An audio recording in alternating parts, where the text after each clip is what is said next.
Hello? Hello, Hello? can you hear me? I can hear you. All right. The real question is, can you hear me? Yeah, sadly, but it, Oof. it I is what it understand. is. I, Nah, I get it. I get it. I mean, do I at least not cut out? nah, you sound fine this time. Perfect. Even worse. That sucks. Nah, What's good, my boy? nothing much, nothing much. Just here enjoying the second day of this new year. New year, man. Is it a new year, new you, or you don't believe in that? You don't. You're not a practitioner of that, I believe in just the same, but brand new. huh? Yeah, I can't Go on. change who I like. I can't change who I am, but I can certainly update and add stuff to it. Like I'm still me. You can't change who you are. That's an Well, interesting idea. Well, it's like, you have your personality traits, but, I can change the fact that I'm a fat prick. You get me? That is true. I mean, You do have that ability. That's for sure. yeah, there's a good amount of stuff about yourself that you can change. There's a lot of things you can't, but it is what it is. I don't know if I feel like maybe going back to what you said maybe a while ago. I don't know if it was in one of the episodes or if you just told me like in person that like most people don't think about where their belief systems came from. Like Right. they inherit it from their surroundings, their parents, their community, or whatever. Yeah. I kind of feel like that might be the case with our quote unquote personality, right? I don't doubt there's a good amount that's like nature. That's just DNA, genetics, or whatever you want to say it is. Right. But I don't know. Like is like am I introverted or antisocial because something in my genetics dictates so, or is it because I don't like the people around me or something? which, Yeah. which is it, or a combination of both, perhaps? Well, it's like I've read some of the literature on it, and I think there's a lot more going on in terms of the biology than people think there is. Mm-hmm. Like there's like Jonathan Haidt has when I because I said personality traits. I didn't say personality. I was very distinct about that. And Mm. he's identified, I think it's like six or something. I got the Google in front of me. I Mm-hmm. can and so there's like a lot. Well, his study is like on moral foundations, where it's like where does our morality come from? And he's identified a couple of things, and there's been quite a bit of extensive research. There's also like the big five personality trait Mm-hmm. test, because there's like a Right. difference, like, like the Meyer Briggs tells you like about your personality and about, well, about how you react about something, certain things, and, like Right. the introvert and whatnot. But I think with the big five, it's like neurotic, conscientious, openness. There's five of them. Mm-hmm. Eccentricity. And they're sort of like they're more bases, and you can sort of see. And so it's like I don't know if I'm doing a good job of explaining it, but it does seem like it's a lot more like you're not really taught some of this stuff. I mean, I'd imagine there is some flexibility towards, but if you like, these are the kind of tests that if you retake, for the most part, you won't like your answers won't, you're on average, you'll still end up around the same ballpark in terms of what it is that you are. Right. And Yeah. but The I figured. yeah, but I mean, I do think like I do think that's you could say that these might affect what it is that you might be like interested in towards politically, but that still doesn't, a lot of people sort of just it's a point I always bring up. Like the news can affect your position on something, but it can affect what you're thinking about. So it's like it dictates the conversation. And I think people just sort of go along with whatever the conversation is being dictated about. And then whatever side, whichever side they're on, they choose their political pundit or whatever, and they just take his opinions. Right. Yeah, I agree. And I do tend to agree with like most of the literature and research that I've read that yeah, it's it's not as simple as the question I just posed, the scenario that I posed. It's much more ingrained and multifaceted, I guess you could say. But listen. Go on. Sorry.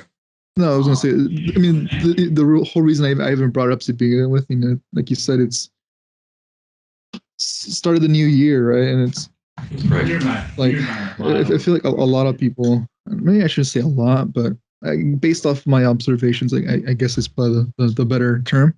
Yeah.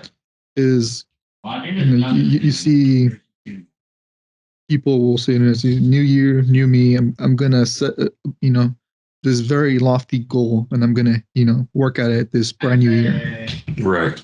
And then like first week they go hard at it. Second week they mess up a bit more. Third week they're not even half trying. By the end of the month they're back to where they were in December of the year past. I do like the fact that you gave them at least a month. It's usually like, I mean, my observation, like that specific case, is usually like the gym, right? People don't.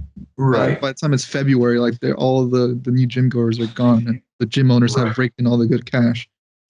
Right. I mean, as they should. Right. But and what I've seen, and again, this is just from like reading and observing and watching research papers. It's like a lot of people they seem to give up. I mean, if it's for a multitude of reasons, but like if I could kind of like summarize it or group them up, I guess. Right. It probably often be like, oh, well, it's not for me, right? Or like it's not. I didn't enjoy it. It's not something that I personally enjoy. Yeah. And I have an issue with that.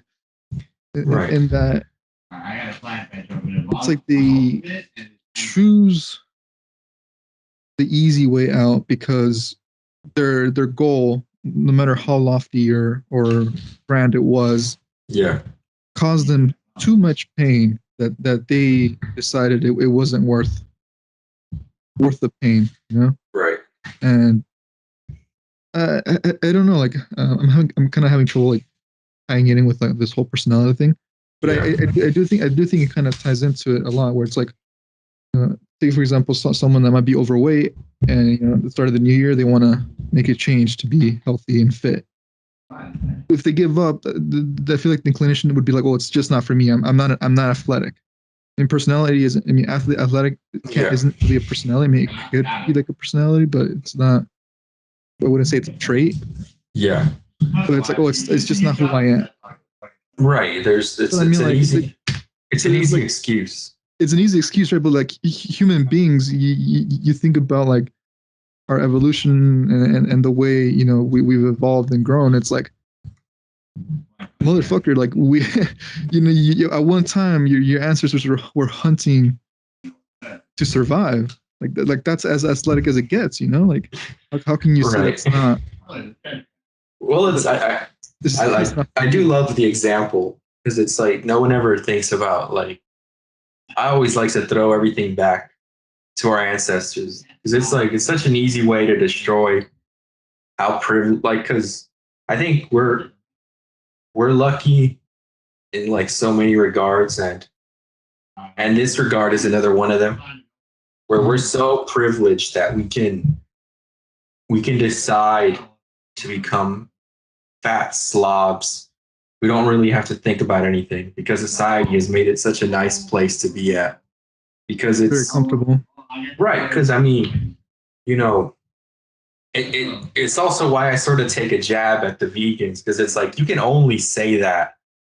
Like, veganism is such a luxury belief, because it's like you can say that now in the US and in some Mm-hmm. few other developed countries, because it's like maybe we can make it viable. But you know, back in olden times, and I mean, you don't even really have to go that far, but it's always nice to go as far back as you can. You know, go straight hunter gatherer. It's like, I mean, you could go back just like 50 years into Soviet Union. right. You know that'd be kind of fucked if Well, you look yeah. into the circumstances that some Well, of I them mean, had to deal with. I mean, given that some of them, turn towards cannibalism. Exactly.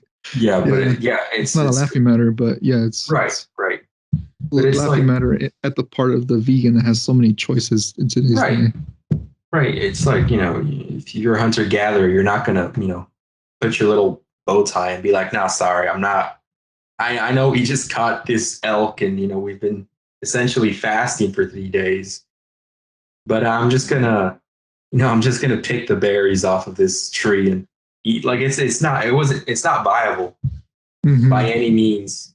Like if you want to advocate it for it now, fine, whatever. I don't really care. But the weight thing is another one of those where it's like, one, who said you're supposed to enjoy it? Like that's not that's not why you're doing it, like, to start with. At least not the goal you should aim towards. It's like pleasure is temporary. Like, and this isn't to dissuade any like seeking of pleasure. A little fun's always nice every now and then.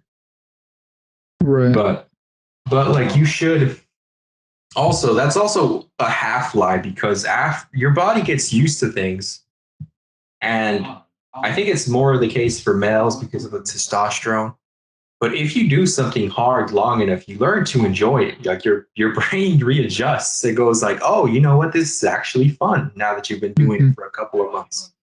Like Right. it's just whenever I think of the gym, of the how do you get people to work out problems, I'm always reminded of this comedian Patrice O'Neill who made like the best joke ever that I think really summarizes losing weight. Where he's like I was he's like because he's diabetic and he's like I told a friend like, yeah man, let's go to the gym. I need to lose weight and whatnot.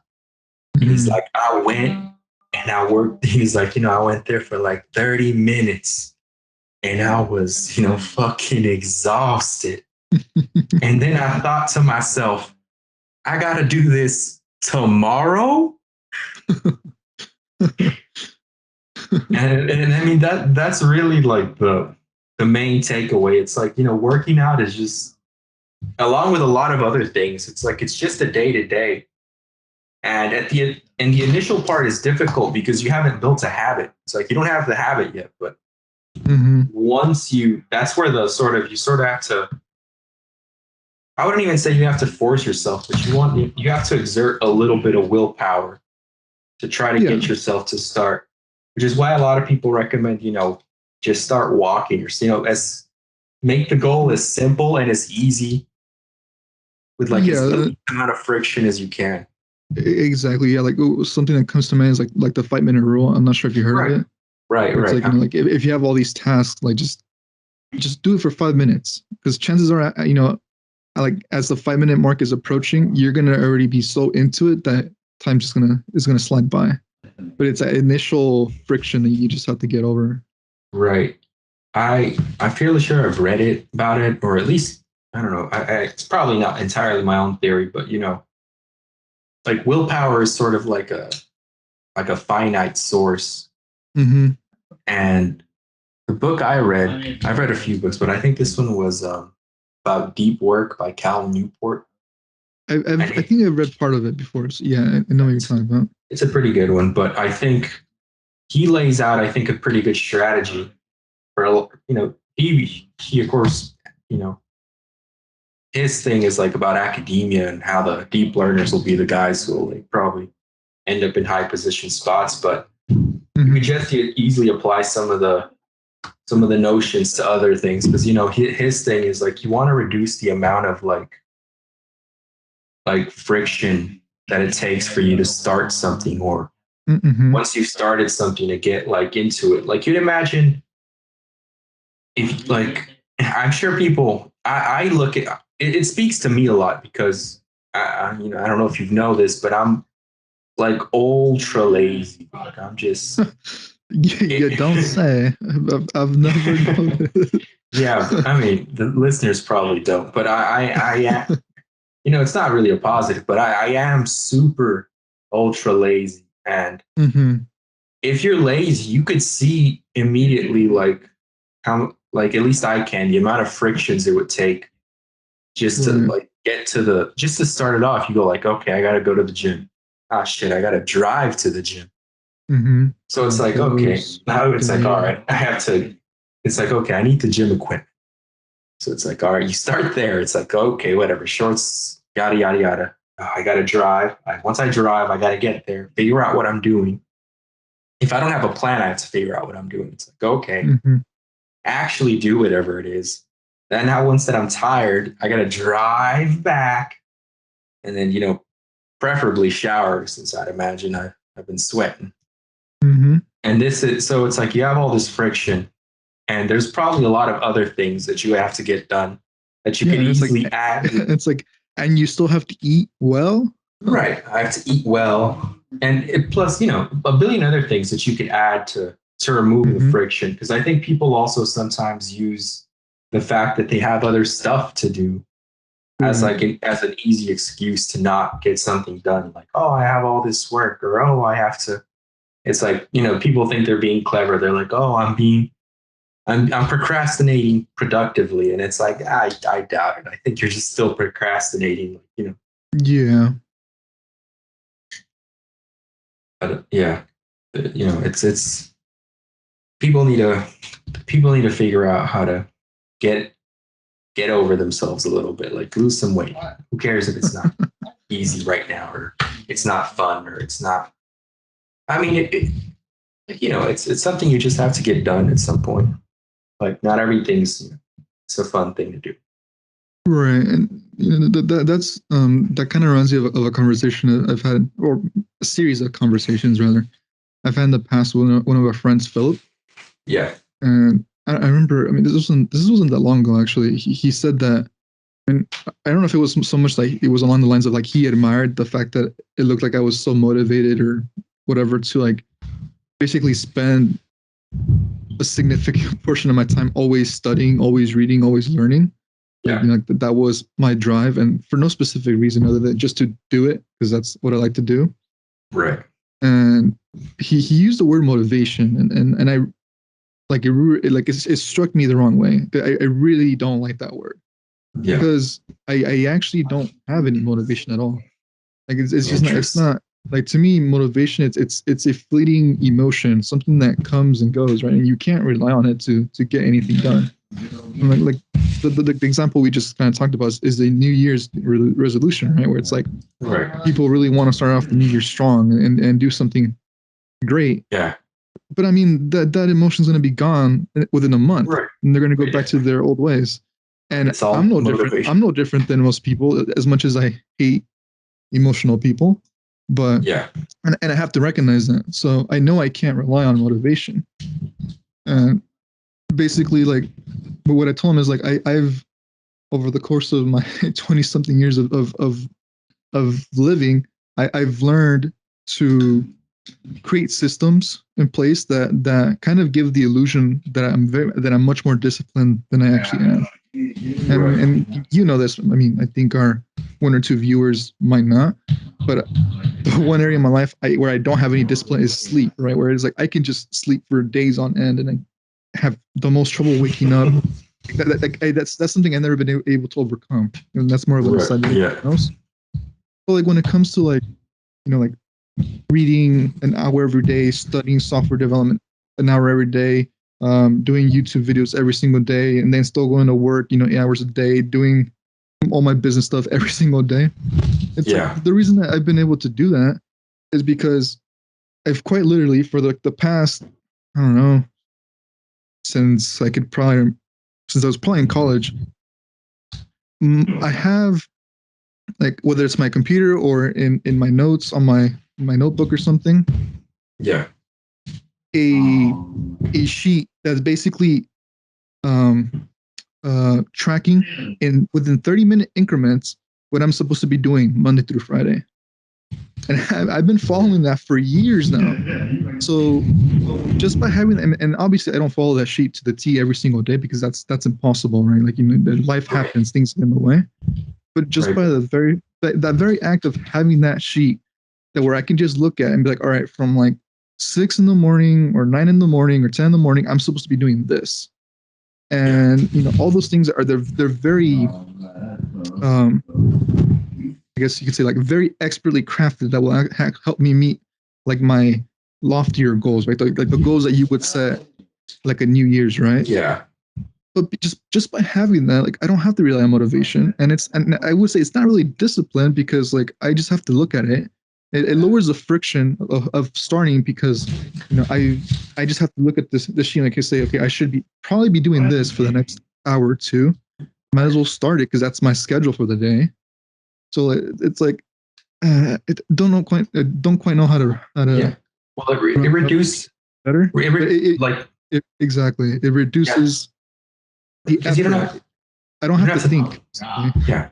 On the day to day, you don't have to think about what it is you have to do, which is another thing that like can take a bit of the energy. It's like, okay, what am I going to do today? It's like if you plan out every like, you know, again as a rough guideline, every half hour, it'll quickly become like, okay, I just have to do this, and then I have to do that, and I have to do that.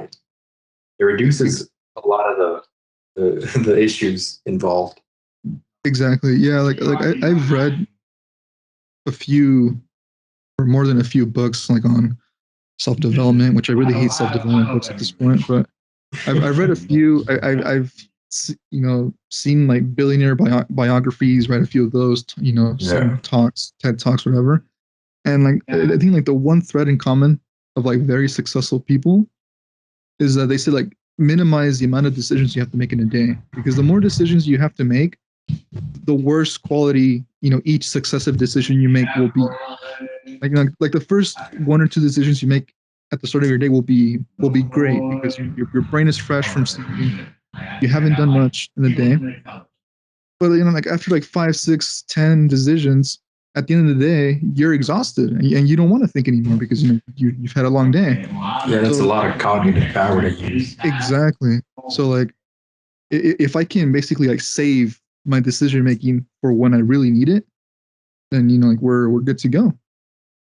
Yeah. At least that's kind of how I see it. Right. Like I often said this like to you, I think pretty much just to you. It's like like when I look in terms of like I guess you can say like power scaling in terms of like intelligence, right? Yeah. It's like I firmly believe like I'm like a rung below like yourself and like the Chris's of the world, right? And then obviously I would say I'm above like the AP honors people of the world. I mean, this is still very high school, but it's like I visualize where I am in the world, and whether that's wrong or right, it doesn't really matter. It's just the fact that I know where I'm at. Yeah. But I know I can bridge like the gap to get to your level, like the level after that, because even though I'm not the smartest or the brightest, I know that you know my quote unquote discipline and my ability to outwork others by just following my guidelines, like that's my edge basically. Right. I mean, it certainly does, you know, place a great. Well, I mean, being able to be that productive certainly puts a great edge over a lot of people, just in general. Because I think it's easy to see how people can waste time in general. Exactly. And it's not to say like I know firmly like if you were to I mean I don't know if my systems will work for you because you know systems they tend to be very personal, right? Like what works for me will probably not work for another person. But like I firmly believe like if you for example that I consider you to be a notch above me in terms of like, cognitive ability. If you found like if you found like the perfect system that worked for you, like there'd be no way I could catch up to you. And I firmly believe like even at my absolute best with like all my systems in place that help me you know really learn and outwork most of the people like I just could never catch up to you if you were at you know at your absolute best. But like I take advantage of the fact that I know most people are lazier than I will be with the systems I have. And that's what allows me to outwork I would say like a good majority of people that I would be competing with. Right. So, I mean, it's certainly useful to have a system. I do think systems trump motivation, Oh yeah. and they certainly help. And they, but it's like I think people don't ever implement them. I mean, part of the problem I think is just that you know people set goals to some extent. Some of them, I think, some people just don't. They Mhm. just drift along. But if you did, well, I guess the system thing is just something you sort of stumble upon It- or come up yeah, with.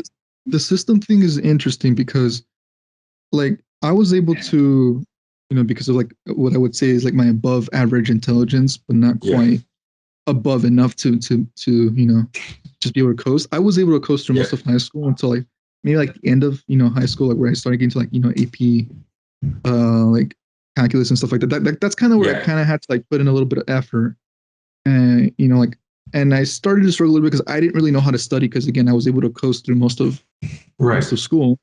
But it wasn't until I got to college and into my computer science classes where I'm like, holy shit, like I've hit the limit in terms of what I can naturally do.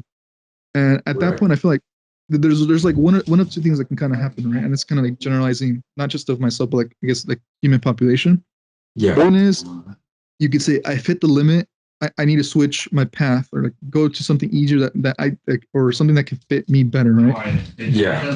And that's probably what would be the most common, right? Because you realize, oh, maybe this is not what I like, or maybe it's just too difficult. I need to find a way out.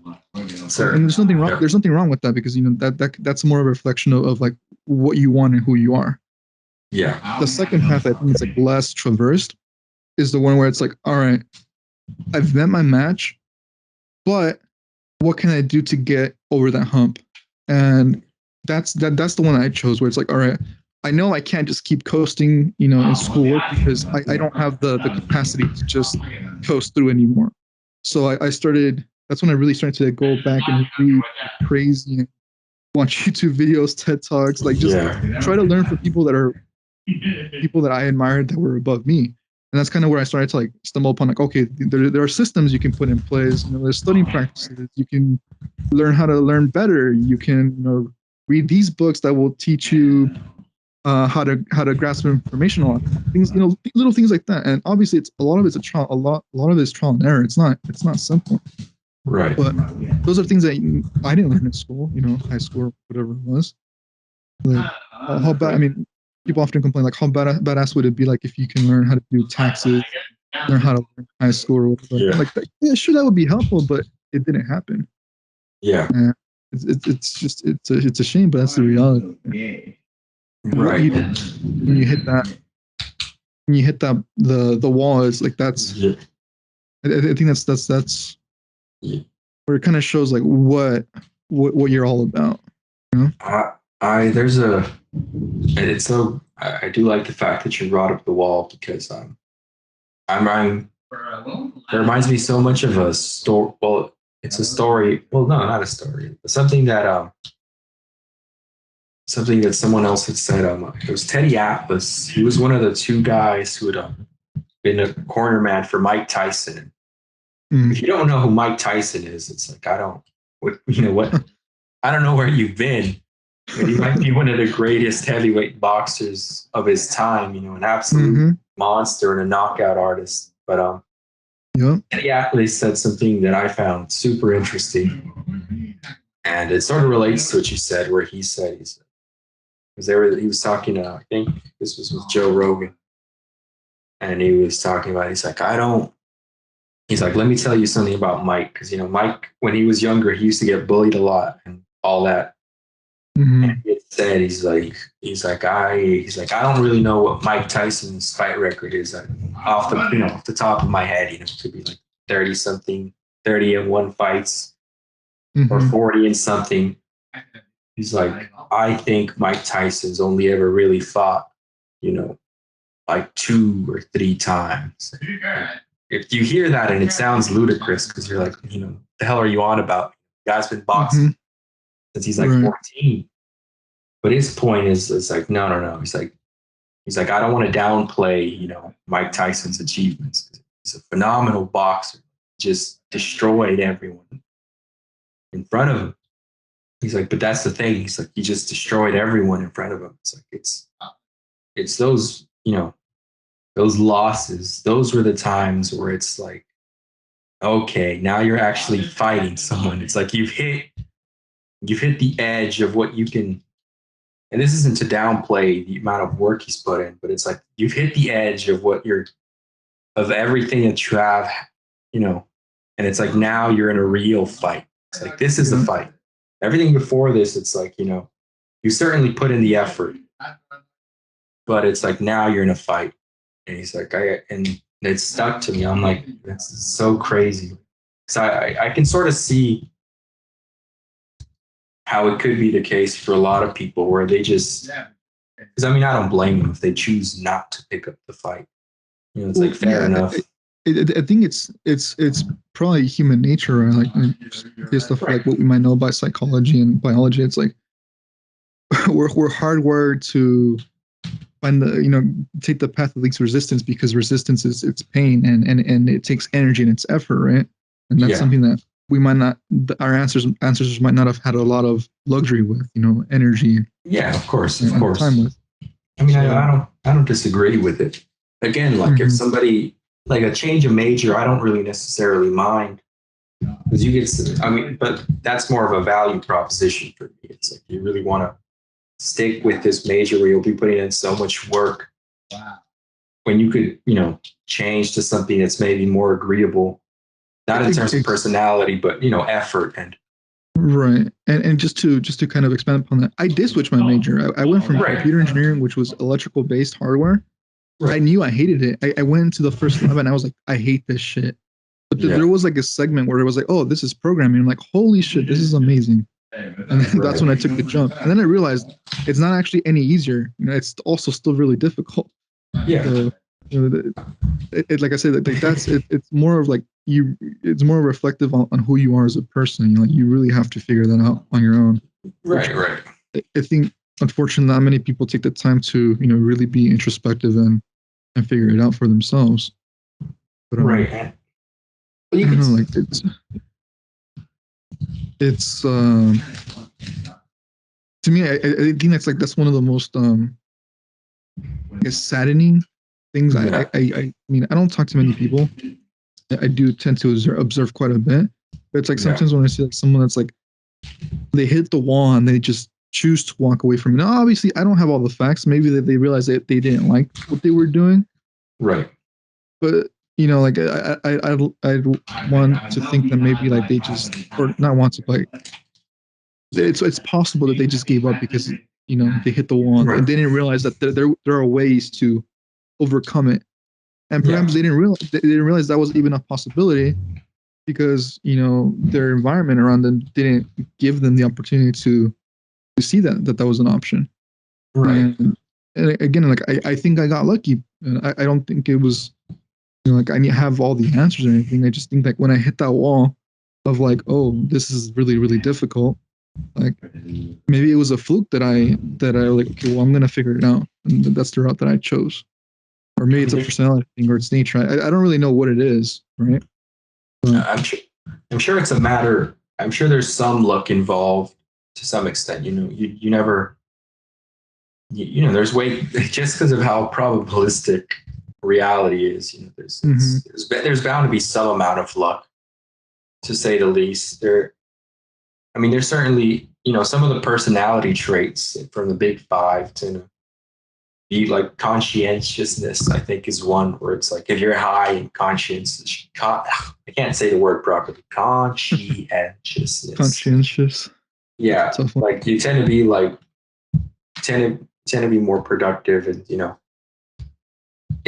lot of it sounds like super good, but too much of anything is like a bad.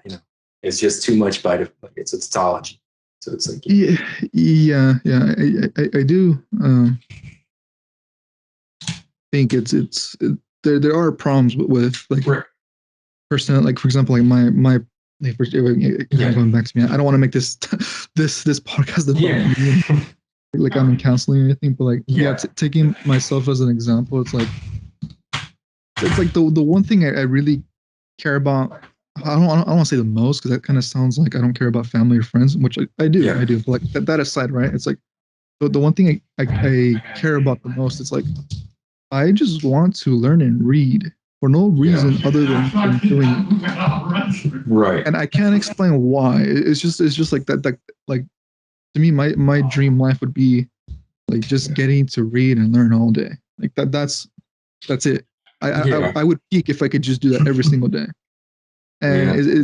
is it selfish to say like there's no purpose behind it? Maybe because you know like Yeah. I'm not would I even be applying that to help like my community or anything? I don't know.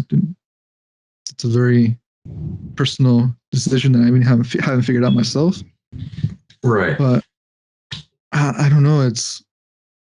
Eh, it's yeah. I quite can't explain it. Yeah. I mean, I can see the apprehension and trying to reduce it all to personality just because it's like, there's some autonomy. Right. Oh, but yeah, but I guess sorry, I kind of lost my train of thought halfway Oh, through no, with it's that. fine. But like, yeah, so like my desire to do that almost single-handedly, right? Like that, like or not single-handedly, but exclusively. It Right. kind of is a bit of a detriment to like my social relationships that I might have with family and Right. friends, right? It's like very easily and as we've seen like with the pandemic, you guys have seen at least. Yeah. I mean, and I think you're more similar to me than maybe some of the other friends. Yeah.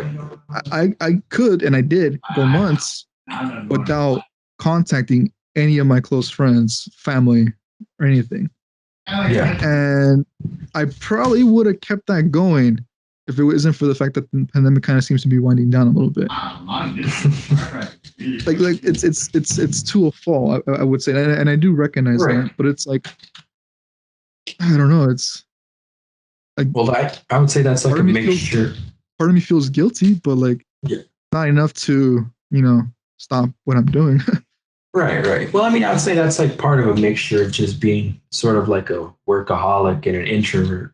Because it's like, Mhm. you add those two together and it's like you're already sort of predisposed to not want to be around people to an extent. And it's like, well, now you have like the best excuse. It's like, I'm doing stuff. Get away from me. Right.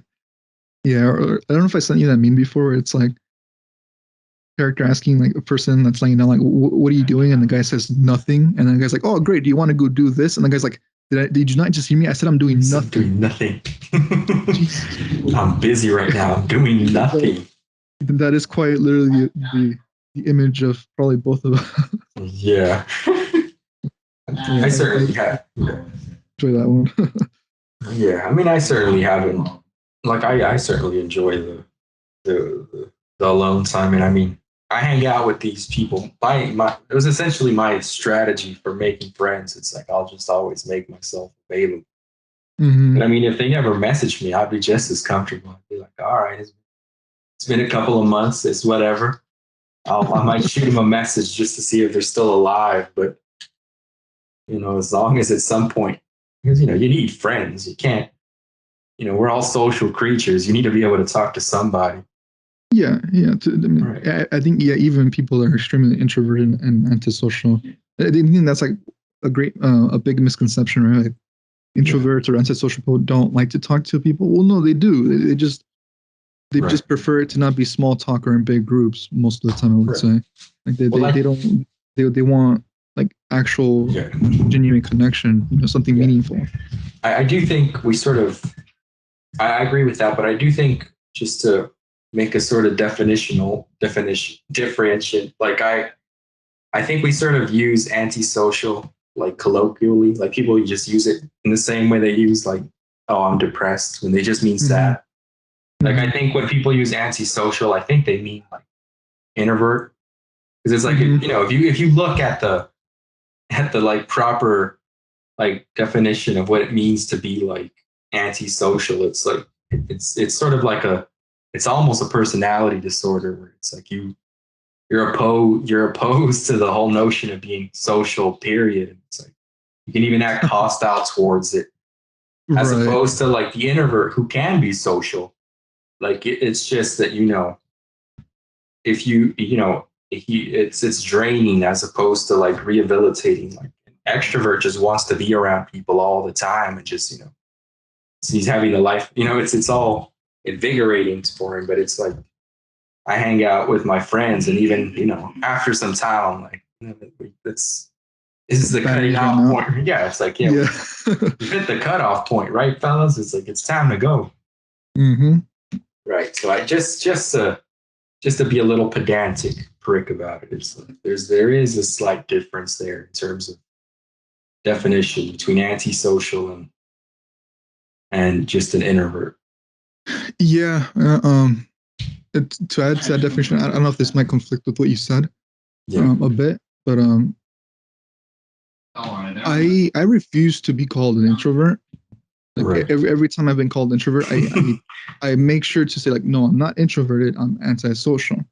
Yeah. And like my distinction, like the way I catalog it is like introverted people, like I feel like there's almost a shyness to it, right? Where it's like they might be uncomfortable with with like the social situation. Like I don't have none of that. Like I mean, I think you know me pretty well. Like I'm well, I have very little shame, I guess you could say, right? Like you more than most people know this about me. Like I don't have much shame to go around at all. Like I don't get uncomfortable in situations. I just don't want to be around people.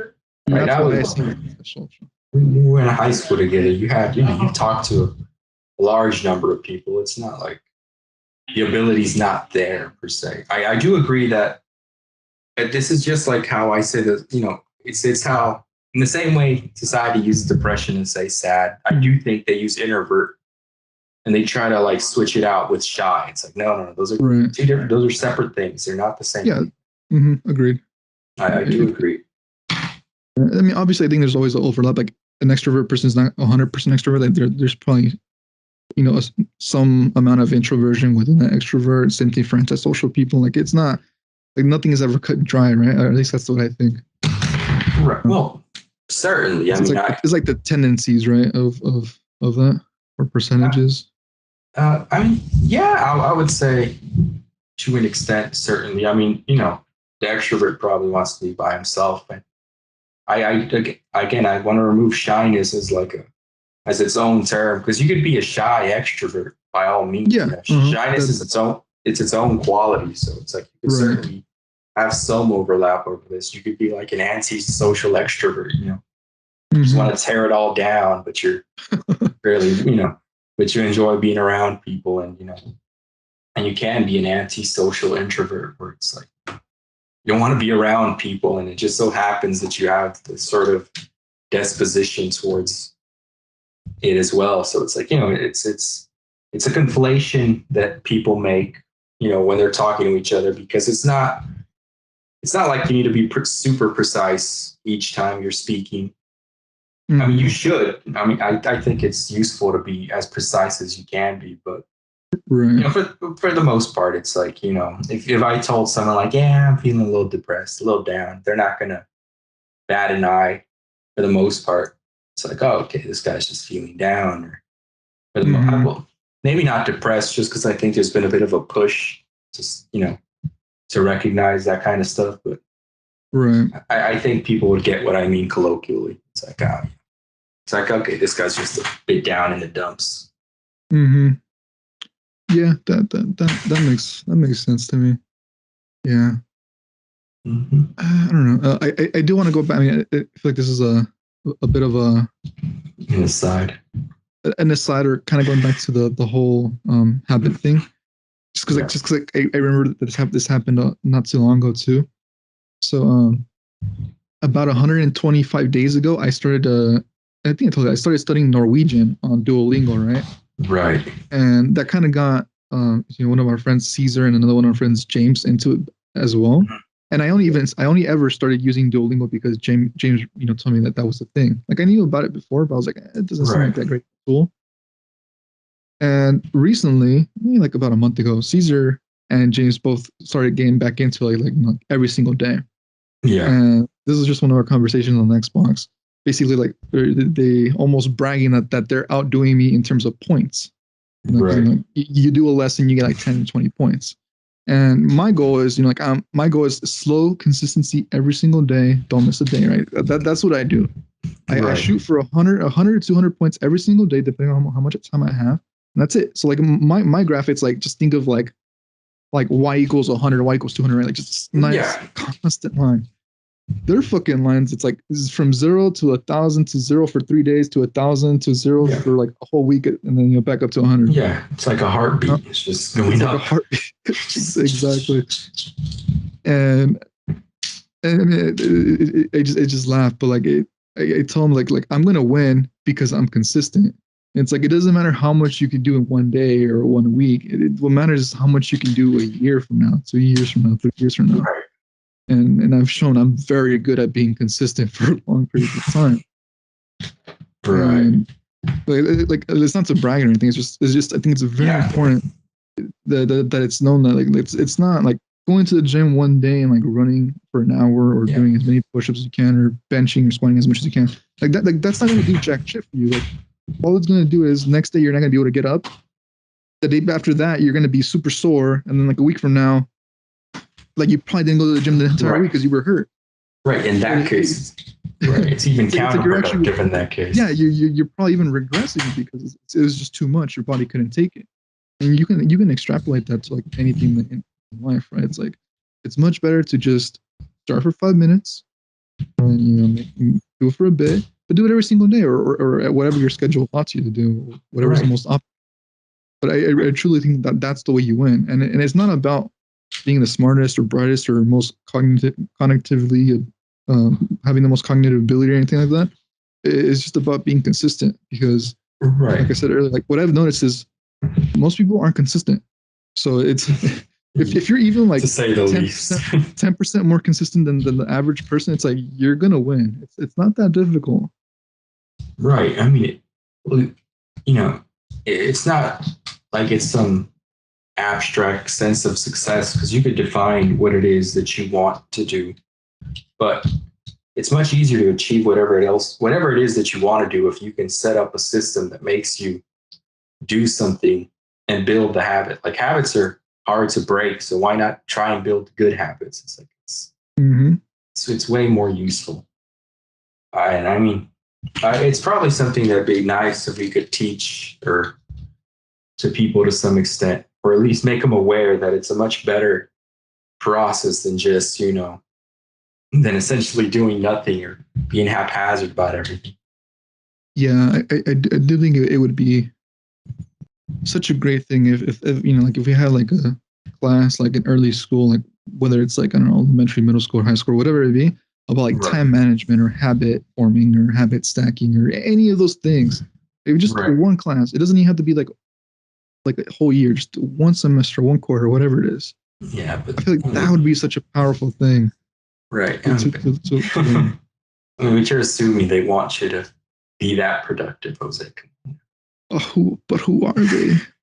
Who is they? It's them, Jose. It's those people. It's them. The invisible they that always wants to screw you over. That is true. Yeah, this is also an aside. It's something I've been thinking about quite a bit lately, where it's like, I mean, kind of ignoring for a second like all the atrocities that are still kind of happening in a relatively peaceful world, I guess you could say, like particularly North Korea, some of the countries that are not doing so great, dictatorships, whatever, right? Right. Most of the world, developed world, or whatever you want to say, is living in absolute abundance, right? Of course. But I feel like human nature, it's too ingrained in us that, like that we came from a system that wasn't a scarcity, that wasn't abundant. So like even in today's day, the 21st century, where everything's so fucking abundant for the most part, again, with those asides, it's like people are still operating with that scarcity mindset. And I think it's so damaging to think like that, because like, again, kind of going back to the whole billionaire talk we had a while ago.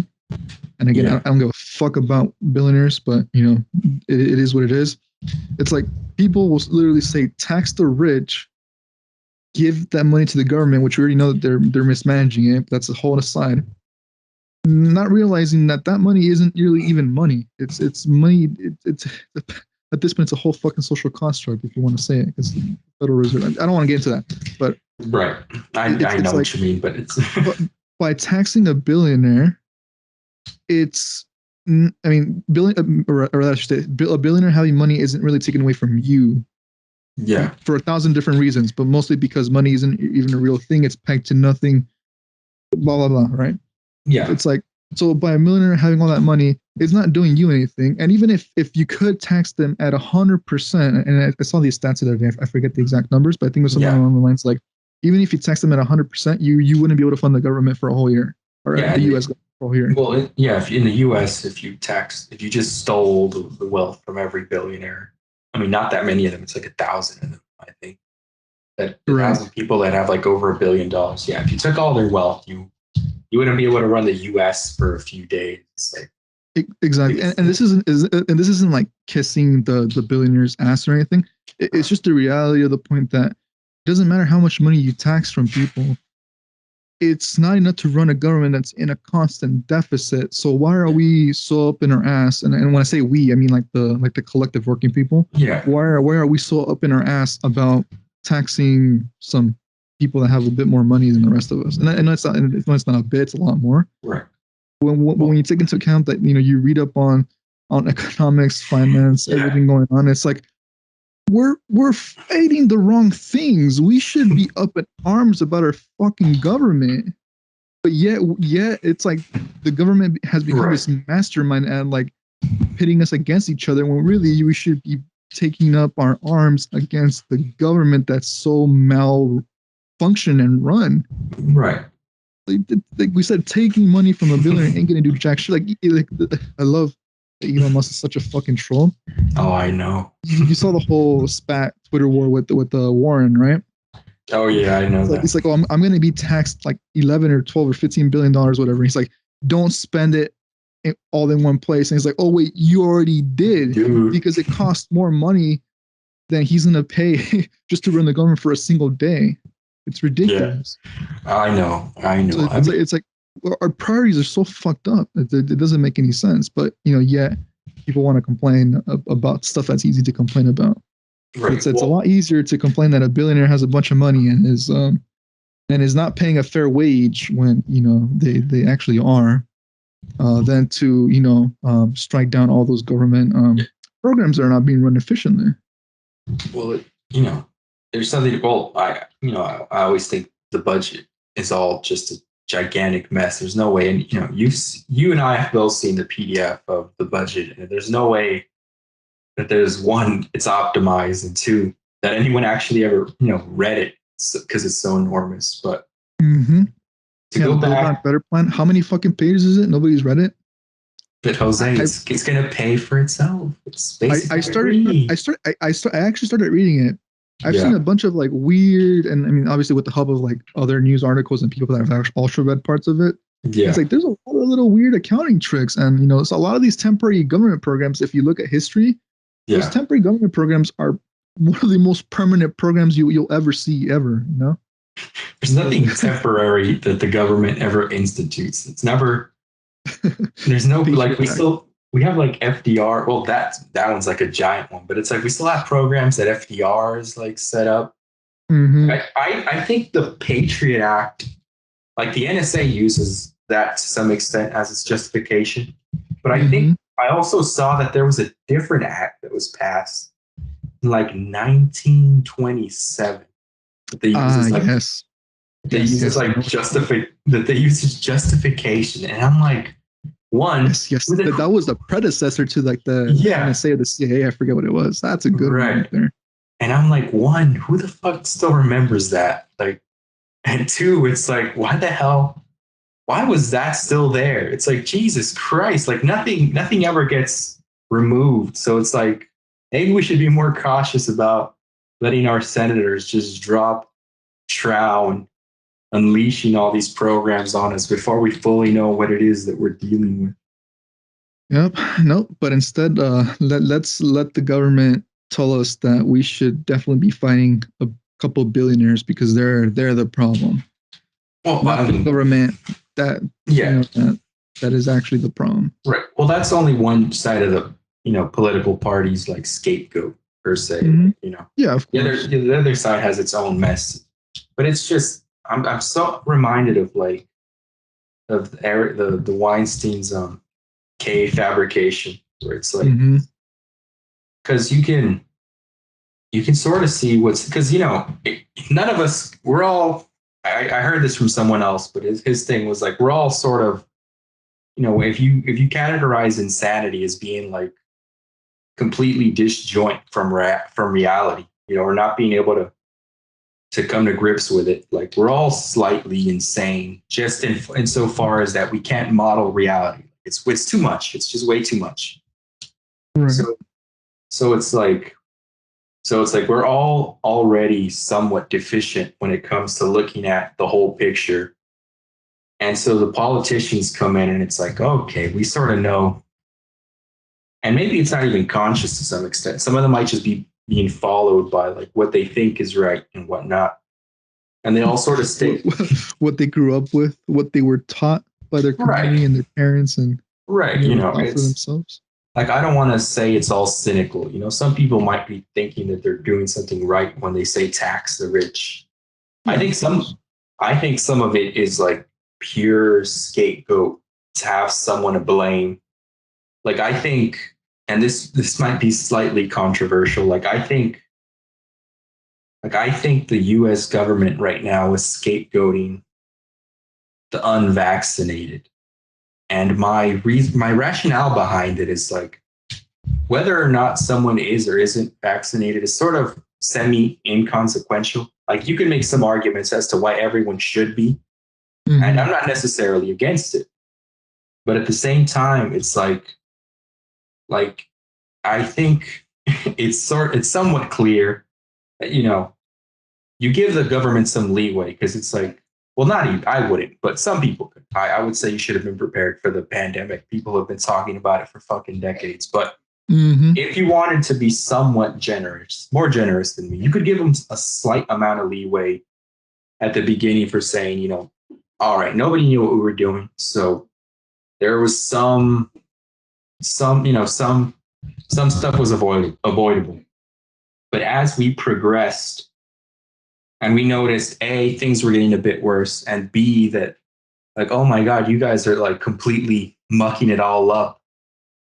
That, you'd imagine that people would, as other previous examples, they should have like started going like, hey, what the hell's going on here, government? Like you told Hmm. us to not wear masks, now you're telling us to wear masks.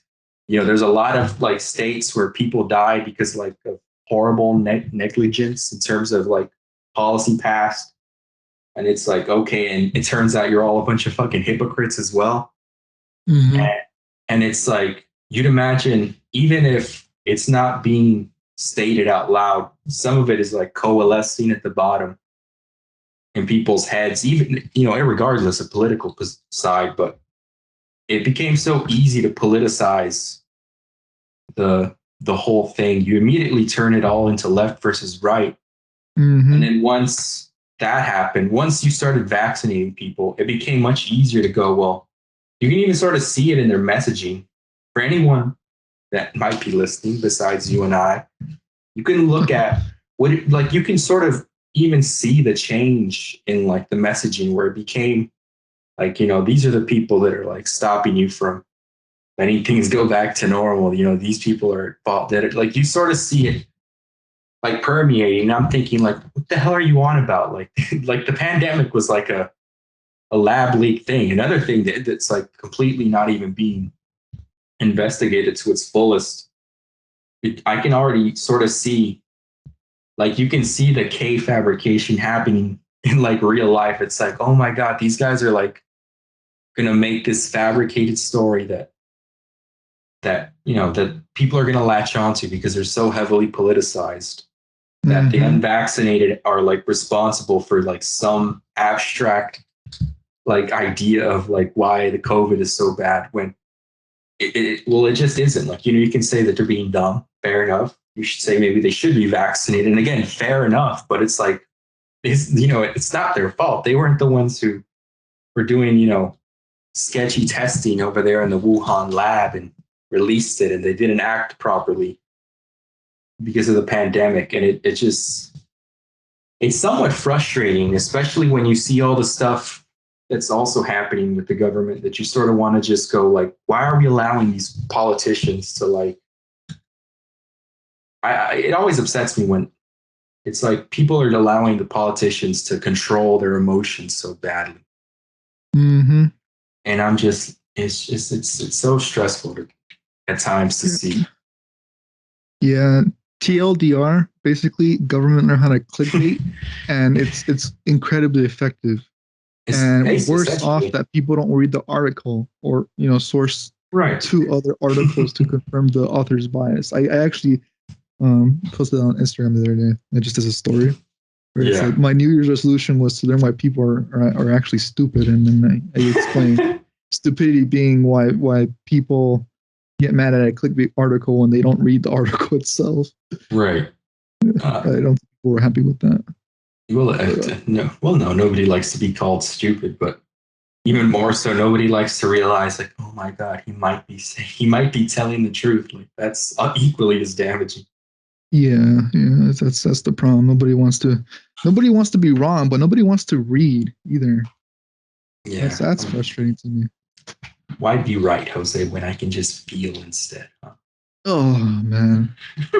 I do realize the irony is not lost on me that I'm being emotional about people being stupidly emotional. Yeah. But I feel like I'm justified in it. And at least I'm willing to understand and be wrong. I read something that I found super insightful. It was in the fiction book. It's sort of like a retelling of, well, it's sort of like a novelization of Miyamoto Musashi's life. But I guess when you read it, you can tell the guy read a lot of like his actual like works, like Miyamoto, like Musashi's works. And there's this monk called I don't know how to say it because it's Japanese. His name, it's a Japanese name, but I think it's like Takun. Like it's Takuen. He's a fairly famous monk, and he was sort of like mockingly. Well, he was sort of like talk because he caught Musashi. This was before, at least in the novel, he had a different name before he adopted the name Miyamoto Musashi. So he had him tied up on this rope to this tree awaiting execution. And, he sort of, Musashi's all mad as hell, as he should be. And the guy goes, he's like, that's good, Musashi. You should be mad. He's like, your elders usually tells us that, we should temper our emotions a little, but, that's all gobbledygook to some extent. He does reprimand Musashi's anger as animalistic, but he says a man should get. He's like a proper man should get mad when there's an. Let me see if I can get it right. I think he says when there's some moral wrong being done. So he says, if there's some moral transgression, there's nothing wrong with being mad about it. Like you should be upset. Like when you, and I thought that was fairly insightful. And I mean, there's some truth to it, because you'd imagine like you read, I told you about the statistic, the number of, the story that I always tell people whenever I tell them that you're being like emotionally manipulated by the media. The kids in cages one, my favorite story to tell, where you can, because it doesn't matter which side you're on, at least it shouldn't, once I get to the end of it, where it's, I guess I'll tell it now, given that we're in a podcast, might as well, for anybody who's listening, the story, in case you were under a rock and not on the internet, was that the corporate media accused, they were always looking for some way to pin him as a racist. And because that leads to clicks and ad revenue. It's very important to say that. There is a thing called the Trump bump. It turned out that if you put Trump in your article, you did get a lot more clicks and views. Just Mm-hmm. FYI. But in Money. this case, yeah, money. It really was them abusing your anger.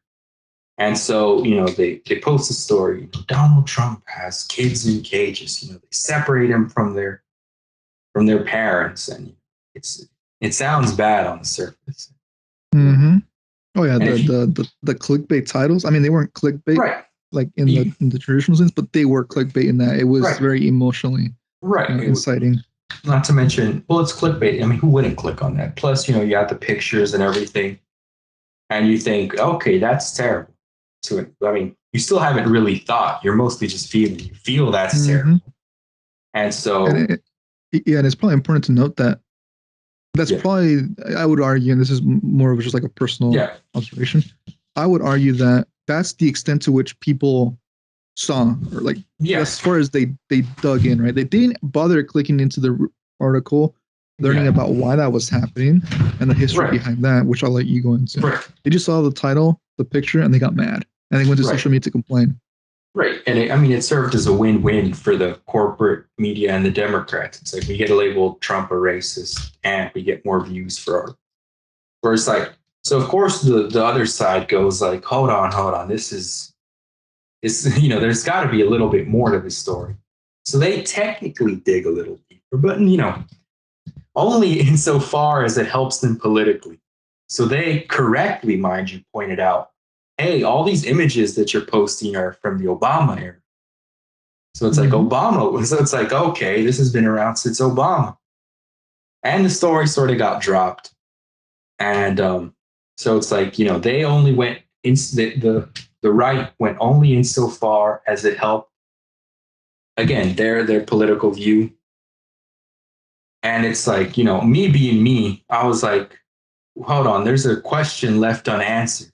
And if you ever want to talk to someone, that's the question you should ask them. Like, what do you think was left unsaid here? Mm-hmm. And, you know, to me, it was like, well, why the fuck is this happening? Like, why are we separated? I try to reason through it. And in my head, I was like, well, it's probably just a matter of, we need to verify that these people are who they say they are. It's like if Mm-hmm. this kid's being like abducted or, he's not with his real parents, you can't leave him with that person. So I did a little Google searching, more than Mm-hmm. probably anyone did. I will correct that. I do at least know one other person on the internet because I saw him comments that on a video. And I'm like, thank Mm-hmm. God I'm not the only one. I'm glad there's at least two of us who decided to look into this. Yeah. So, so you Google it, and I was only half right. The other half I hadn't even really considered too much. But that's because it was such a dark notion. But the Mm-hmm. idea was they take them, separate them, and they make sure they want to know, one, is this kid, is they really with their parents? And two, they check if they're on any sort of missing list. And the idea is you could imagine that some of these kids are probably, some of them might be runaways. And some of them might not just be with their parents. You could imagine an aunt taking her nephew across the border or some sort of family relative. That doesn't account for all of them. And there was a lot. It was like 10,000 kids, I think, Yep. over the You're course right. of a year. Mm-hmm. And, but the troubling part, and the last bit of numbers skewing is the number skewing that I do. Because you can imagine, a good amount of these, however you want to skew the number. I usually go 90 because even if you say 90 or everything that I said, that's still 1,000 left. A Yep. thousand kids. And you go, where the fuck were they taking these kids? Where were these kids going? Like, and that's the part that's like you get upset and angry about because you go, well, there's some kind of market here in the U.S. for kids, Mm-hmm. or because there's no other reason to bring them because you rule out some kind of they're just bringing them to their family, they're just deporting the kids over here, runaways. Like what? There's no other option. So it's like that's like 1,000. And again, this is me. It could be it could be a lot more. it could be like 50% of those kids, the 10,000. Right. Mm-hmm. And it's like, and I think to myself, and it gets me so mad because it's like, one, that's the news story. You go and you say, where the fuck are these kids going? Where are all these extra kids after all the other ones have been sorted out? Like, where the fuck is his market? Like, what are they doing with them? I've heard someone throw around as labor, but even then, it's probably, slightly less worse than, let's say, abuse of the Jeffrey Epstein kind, but it's still like, where the fuck in the US is there all this child labor? Like, what the fuck? Like, what's going on here? And it probably stays in the US. It should be noted because it's like, if we're going to export them somewhere else, you're not taking them to like the US first and then to the US somewhere else. It's like, they're staying here. Like, what? Like, you should be mad at that. And you should be mad at the corporate media at that for not fucking putting that as the main story. Like, that should have been the news. Yeah, I agree. And that pissed me off too. It's so revolting. I heard that, and it's just like every time I'm like, why is nobody else talking about? Like, it's like the screamers things all over. I'm just like, why is nobody else like how, like, if you told someone that, like, what would you think the appropriate response would be? Should be anger. Like, you should, yeah. That would probably be one of the times that you should be emotional, and that emotion should lead you to do something. Right. Well, I don't have anything necessarily against emotions, but only if you only stay emotional and never deal with reality. It's like you're going about this the wrong way. Like emotions serve an evolutionary purpose. Mm-hmm. Anger is like a good there's a lot of energy in anger. So it's like, in this case, it should be like one of those things. It's like, why aren't we all just riding right now? Like, why isn't everyone like, maybe even if you don't want to get that violent, like, why aren't we all like spam messaging our senators? Like, hey, what the fuck is going on here? What the hell is going on? Why is nobody going to CNN or in Fox and all these other news stations? Like, hey, why the hell are you ignoring this news story? And it's frustrating. I remember when I first dug into it and learned about it, so I was like, holy shit, like you would almost think like that's the news article, and even if like if the corporate media is like not in it, to be a helping hand, like that would have been the news article to run to make ad revenue, like if you're thinking about it for like purely selfish reasons, right? I mean, but Weinstein has like such an interesting notion about this, where it's like he sort of brings up a similar idea with like Epstein, where it's like because I have no notion whether to me, it might just be that the news media is just, so inept at the news, where it just sort of became like a political pundit of its own, that it doesn't cover proper news. Because I don't want to, write any conspiracies that I'm not fully behind, per se. Right. Yeah. But, Eric brings up like when he talks about Epstein, he's like, even if they didn't believe the story, there's enough attention that can be brought up by just debunking it. Like people people wanted to hear about that story. You get me? You could have just as easily just said like, oh no, he really did, end his life at the prison. As improbable as it sounds. So it's like the news media could have just as easily said like, hey, look, most of these kids really are just, away from their parents. It turns out that it's like the super, super small minority, et cetera, et cetera. But it's just a story that just doesn't get covered. And it's frustrating. It's frustrating. Yeah, well, here's something that's not a conspiracy theory, which I think I've only kind of scratched the surface a few years ago. Yeah. And it's probably no surprise that there was, in the same way there was deregulation of like financial services in the 80s, there was also deregulation of telecommunications and media companies in like the 90s with Bill Clinton, and I think also probably Ronald Reagan in the late 80s. I forget the actual names of the bills that passed, but essentially what that allowed to happen is, if there's a kind of, as an example, and I'm not saying this is happening, but just as a hypothetical, Right. Bill, what's Amazon dude's name? Bezos. Bezos owns the Washington Post, right? Right. If hypothetical, I'm not saying that this is happening. If Amazon comes under some bad press, it's completely legal because even though there's a conflict of interest when he bought Washington Post, the Washington Post could just have media blackout over the bad Amazon PR. That is, as far as I know, and this could have changed in like the past 4 or 5 years or whatever. But I'm pretty sure that's legal. Whereas before, like the thing was 1996 with Bill Clinton, he signed like the Telecommunications Act or some shit like that. I forget the thing. Prior to that, you couldn't own a media company if there was like that type of conflict of interest. Right, and that's like a large one there. Exactly. And then prior to, it was probably 1985 or 1989. I forget when Ronald Reagan was doing his thing.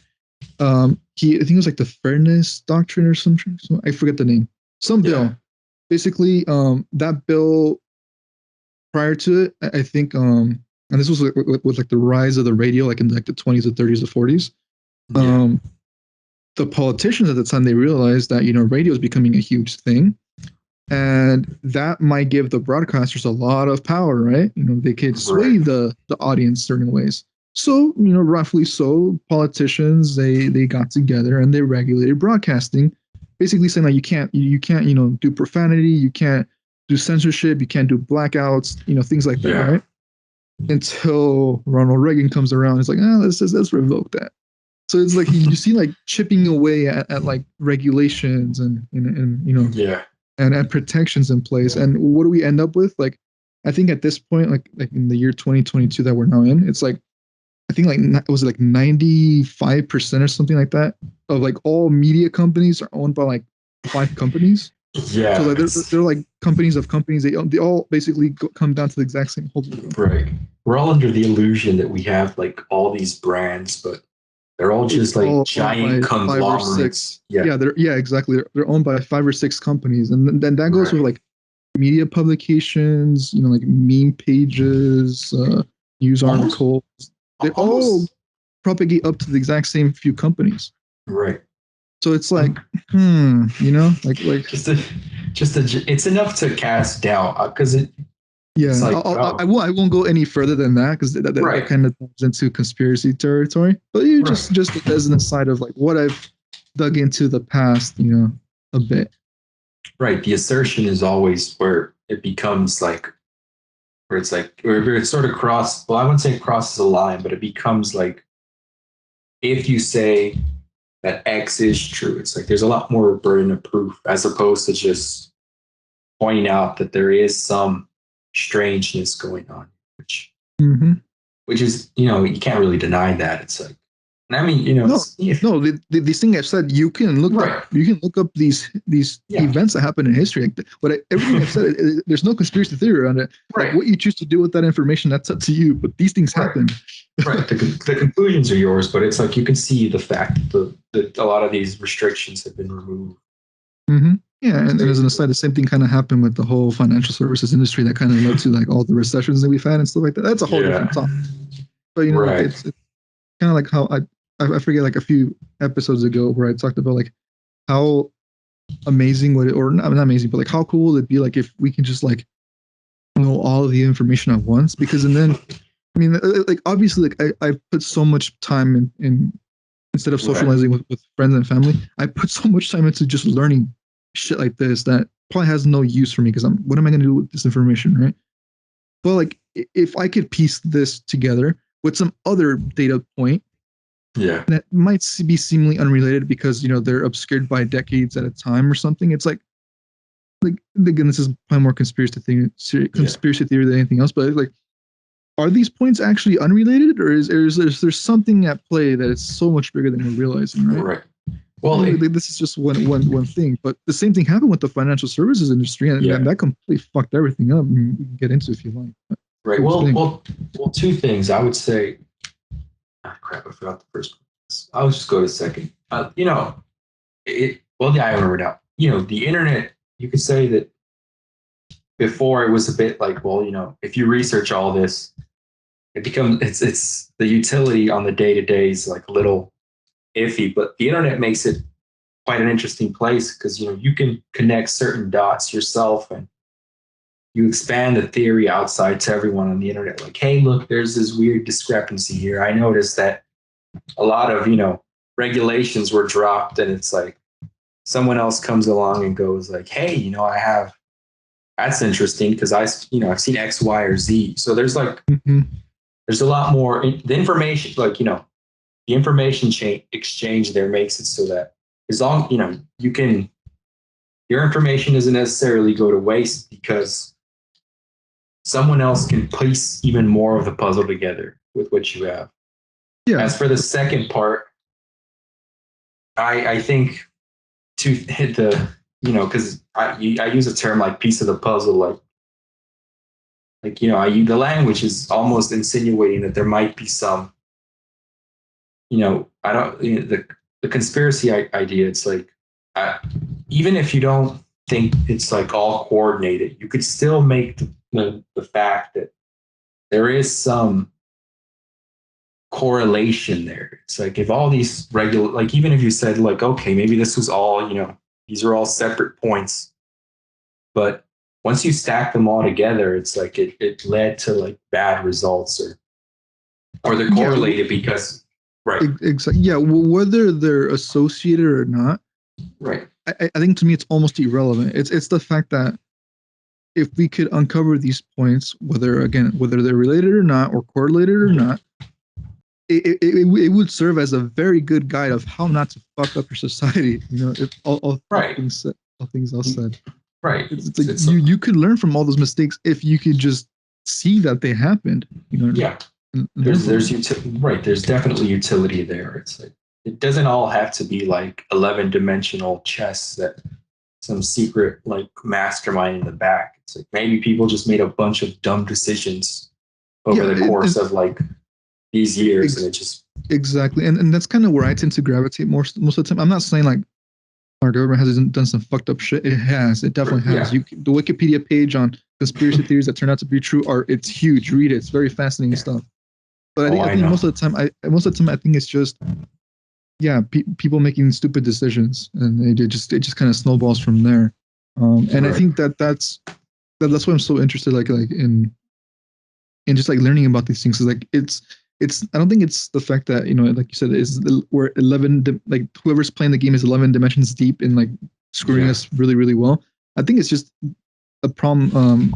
It's an information problem where like there's no possible way one human or even a group of a collective group of humans can consume all of that data to say here are all the things that led to the downfall of our once great civilization or whatever, right? Like it's impossible. There's so much. Like taking one bill, like the Build Back Better plan that failed because of Joe Manchin or whatever.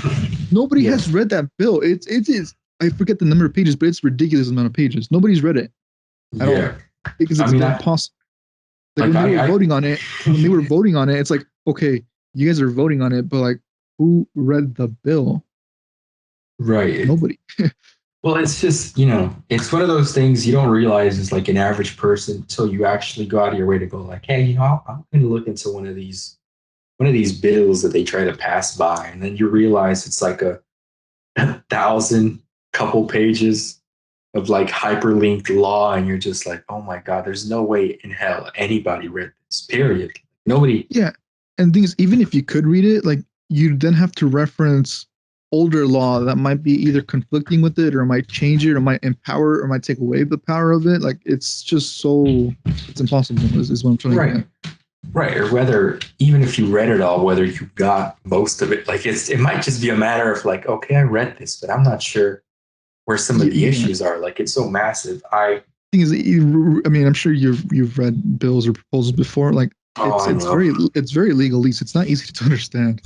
No, So it really there's all it really there's that it's there's already that it barrier to start off with. yeah, it is written just like how a lawyer writes, where it's And like where it's yeah, like when and we refer to it's I always love that word. It's like we, when we use the word we, we're referring to us, the defendant party. And you have to use precise. right, They have to set the definitions, and it's like five right. pages long, just It's the like definition. right. It's like razor precise. So now you imagine this over the course of like thousands of pages, and you're just like And the thing is, us. even with all that said, it's like it's still up to interpretation, and that's the court system, and that's a whole another mess. But, what I Right. did, I guess, kind of as an aside, a little bit. I'm really glad you made the distinction when you were talking about about like emotion not being a bad thing, and I agree Yeah. with you. I don't think I've ever myself put into words, but I do agree. I don't think it's the fact that me personally, I hate people that are emotional. It's Yeah. that with your distinction that you made, I hate people that are emotional, but then won't do anything about it. They just stay mad, Hmm. and I think, and this is where I really get pissed. Again, the irony is not lost on me, but it's that like when we were talking about New Year's motivation, This, right? Right? Like people will yeah. actually spend a whole month working at their goals before they give up. But when it comes to like a clickbait article or anything that actually might be important, it's like where does your motivation of your anger go? Like you're using it to complain to other people on a comment section instead of like looking into it yourself. Like that is such a misdirection of energy. Like you could be using it to improve your intellect, your knowledge base, other people, your community around you. But no, you chose to complain to someone on the comment section, and then the other person is the same as you. So it's like it's just a shit show of uneducated people Right. that are mad. It's just tons of just ignorant or politically driven people just rambling on and on. I mean, I might fall victim to that sometimes. I mean, I'd imagine that I have my blind spots, but Yeah, I mean, it's not to say we're perfect and we're all right. flawed. Like, But I think it's yeah, but we're I think yeah, but you're right. Yeah, you're self-aware enough to realize that right, that's a possibility, and right. you'll hopefully pull back when you find yourself in that situation. We're cognizant of it. Sometimes I realize when I'm talking, I tell myself like, well, I say it out loud. I'm like, hold on, I'm gonna stop my point before I even finish it because it's like maybe I might not be saying what's right. Maybe I just started arguing for Mhm. argument's sake. But Right. Yeah, it's a possibility. It happens to everyone. right, It's just that it's like I think it happens too much to too many people. That's the yeah, problem. oh yeah. As a sort of aside, when we were talking about these gigantic bills, there was sort of an idea. I don't know if I necessarily had it because it sort of relates to something I had read about in mathematics, where there's like a subgenre of like mathematical proofs. Because I don't know if you've ever seen a proof in mathematics. Yeah. Mm-hmm. Yeah, I've it's a seen a little few of it. it's fairly rigorous. And there's also that sort of like pedantic, like lawyery sort of thing going on with the Yeah. math Mm-hmm. stuff. A lot of defining. Mm-hmm. But there's a sort of issue in mathematics where it's like where proofs where it's like sometimes people work on their dissertation or their doctorates and they like they do all this work and then once they get done someone's like, hey man, this proof's been done before, why'd you waste your time? And it's just like, excuse me. And it's like, yeah, it's some Indian somewhere off there that you never knew about apparently did this proof before you. Sucks to be you. And sometimes sometimes it's not even obvious. Sometimes the chairs give you your PhD and they're like, oh, nice proof, yeah, good job. And then a few years later, someone comes a knocking, hey man, I did that first Mm-hmm. before you. And I think one of the proposed solutions was you learn to write mathematical proofs in like a coding language. Mm-hmm. So you essentially, I don't remember if they were trying to make their own language or if they were trying to like piggyback off other ones, but you essentially try to translate the mathematical proofs into a programming language of sorts. And you could immediately see how that solves like 99% of the problem, because it's like you can only be so creative about how you solve, some of these problems, but you could easily categorize everything online like rather quickly and immediately see whether someone's done what you've done, whether there might be some variation so that there is still some value in what you did, or whether you should even pursue anything in general. It's like it's all there. And I was thinking, it sort of came up. I sort of was thinking about it right now as you were talking about the laws, but I was thinking if we could, it'd probably never be done just because the amount of work and change needed. But you could imagine there's probably laws that we just completely have forgotten about, or a bunch that have stuck around. But if we could somehow find a way to like, maybe, I don't know, like an online catalog or program some of these laws in a similar manner, so we could so it'd be like infinitely easier to navigate these rules and immediately see when something becomes obsolete, or at least it's a little easier as opposed to how things are now. I don't know what you think about the idea. Yeah. I like the idea, and I know there's some work being done. I think one of I think it's Cardano is what blocked one of the blockchains out there. Yeah. The founder Charles Hoskinson, I think he recently gave like a $20 million grant to like some school. I forget the name of it. Nice. Basically, to like help standardize formal mathematics in that sense. Yeah. I think for him is more so along along the lines of like there's all this beautiful math out there. Yeah. Let's kind of get it into like programmatic formalities and like see what we can use this for, kind of a thing. And I'm kind of generalizing what he said, but that's kind of like the along the lines. So there is that. I think it's there's something to be said about having some formal standards in place for all this massive amount of data. Well, and then the other kind of being like that's the job of AI, I think, right? At some point in the future, it's like just give it to this fucking computer and then let it tell us what's going on. Because again, I think it's like short of like us being integrated with like some like like Neuralink or whatever, like we have that information from we can't possibly process all that information quick enough, but a computer can do it. Computer can definitely do that. Right. If you can write, we just need a computer that can think for itself. Yeah. Right. If you write it in the computer's language, it'll make it even a billion times easier for it to start messing around. Yeah, but more along the lines of like an artificial intelligence that like, has like unsupervised learning or some other type of mechanism. So you just feed them all these proofs and then just see what it spits out. Or just give them the raw data, like if you can get good enough at some point.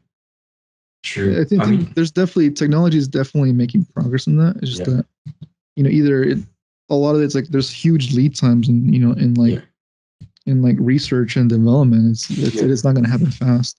Well, I have some things to say about that. One, I do think the tool aspect is like super interesting because it's like I think there's a lot of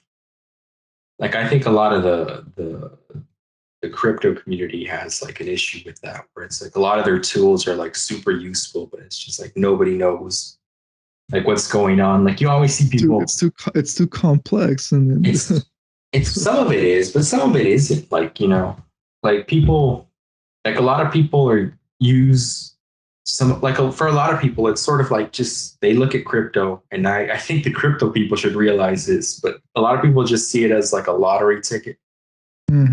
Like, and some of the people that are buying NFTs, some of them sort of get how, some of the value that can be derived there. But I think a lot of people are going like, all right, if I buy a few of these, I can strike it rich. I don't have to work anymore.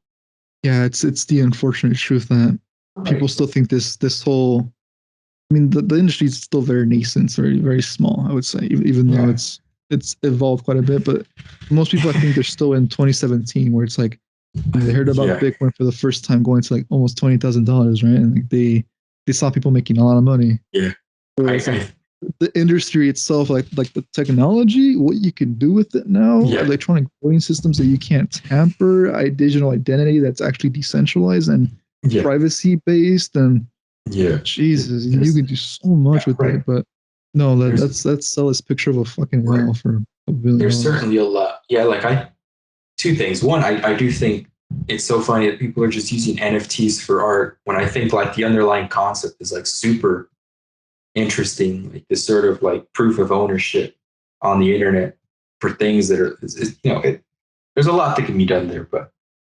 Yeah, yeah. Like we talked about. I don't think I put that in the last video.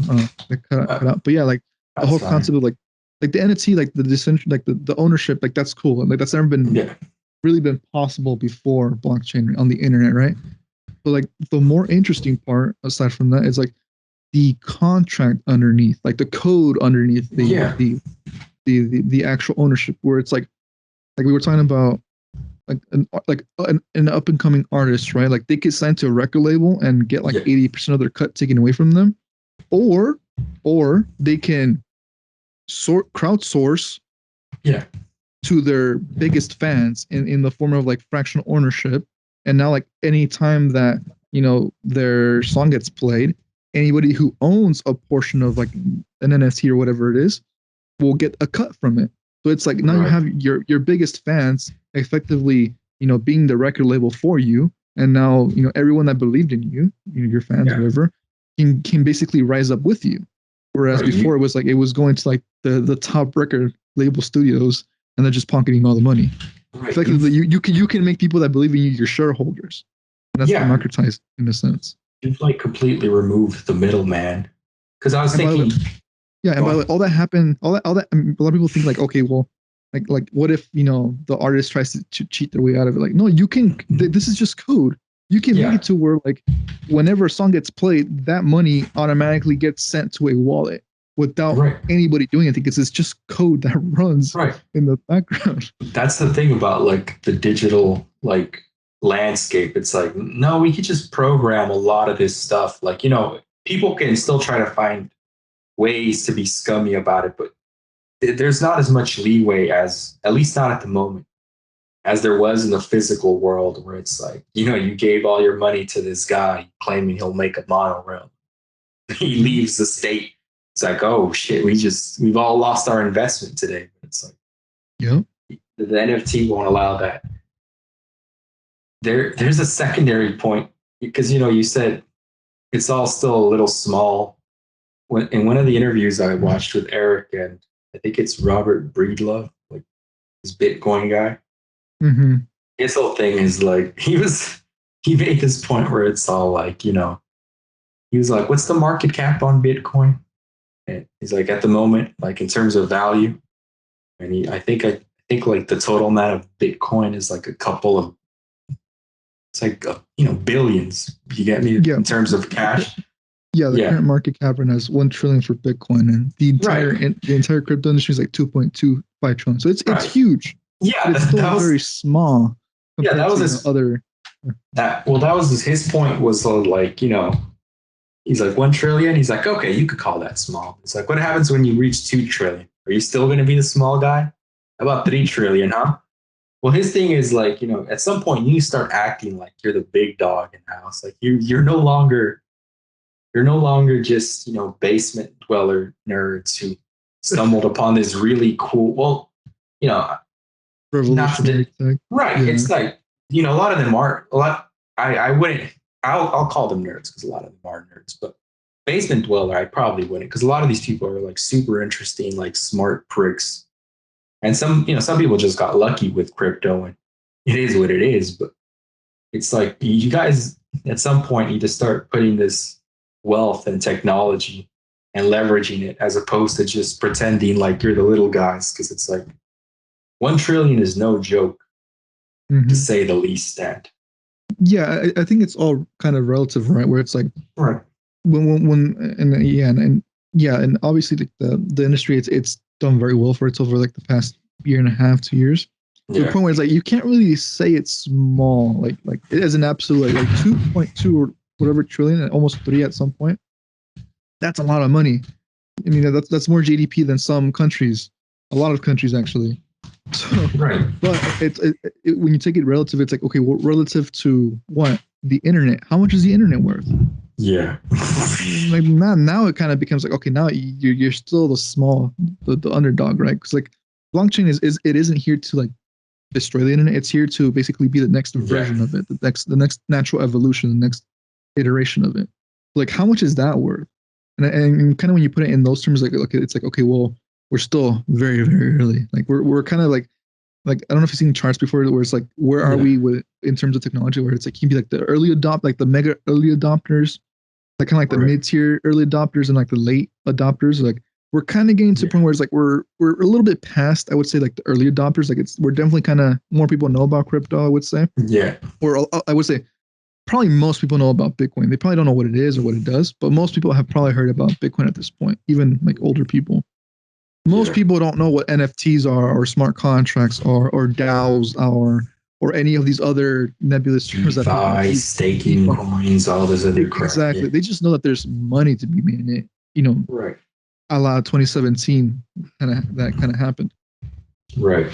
Well, But in at some summary, point, yeah, yeah. it's at some point, like with the internet, like booms and busts with the internet cycles. Like at some point, the technology matures, and then people find all these different interesting use cases, and then the whole industry is Yeah. born again.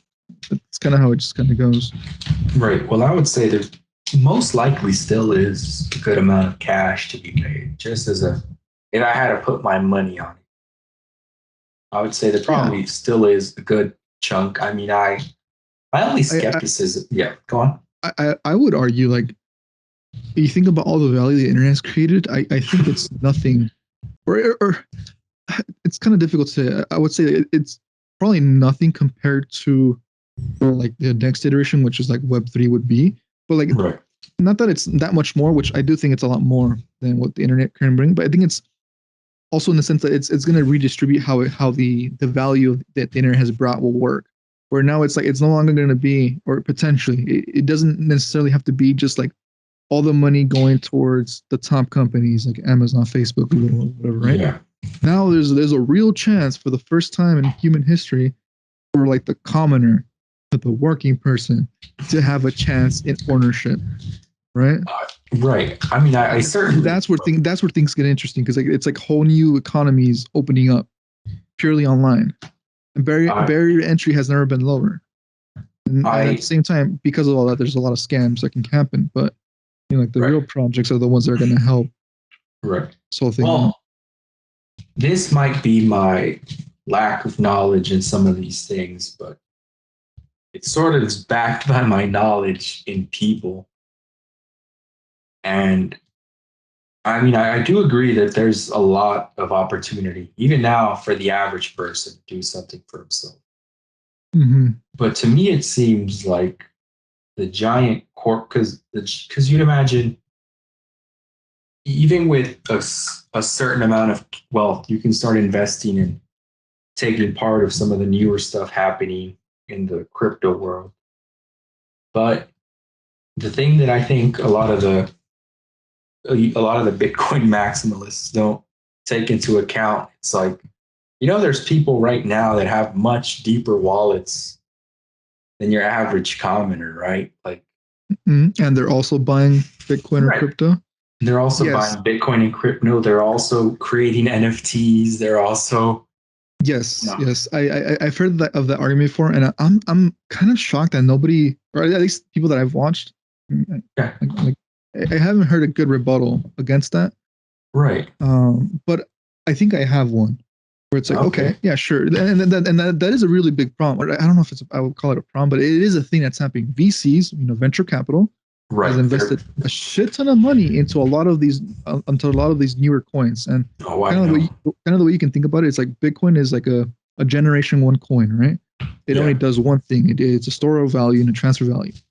Then you have generation two coins, which came about when Ethereum launched, where it's like the decentralized internet. You can run applications on it, right? Yeah. That was great, but it was still using Gen 1 technology, which is like proof of work. And it's very intensive. You need a lot of computers to keep it running. It costs a lot of electricity. Yeah. Then we're now like in Gen 3, where it's like that's like the Cardanos, the Tezos of the world, where it's like you don't need a lot of computers to, keep the network secure. You can use the coins themselves to secure the network. And in a nutshell, I'm generalizing, the way it works is instead of like offering up your computer power to secure the network and you receive a reward, you offer up your stake of coins. That's where the proof of stake comes from, to secure the network. And because you offered up your coins, how much ever money you might have, like let's say for example, you have like 10 Ethereum, right? That's like what, like I don't know, like $40,000 or whatever. Right. You're putting up $40,000 or 10 Ethereum, whatever its value is at the time, to secure the network.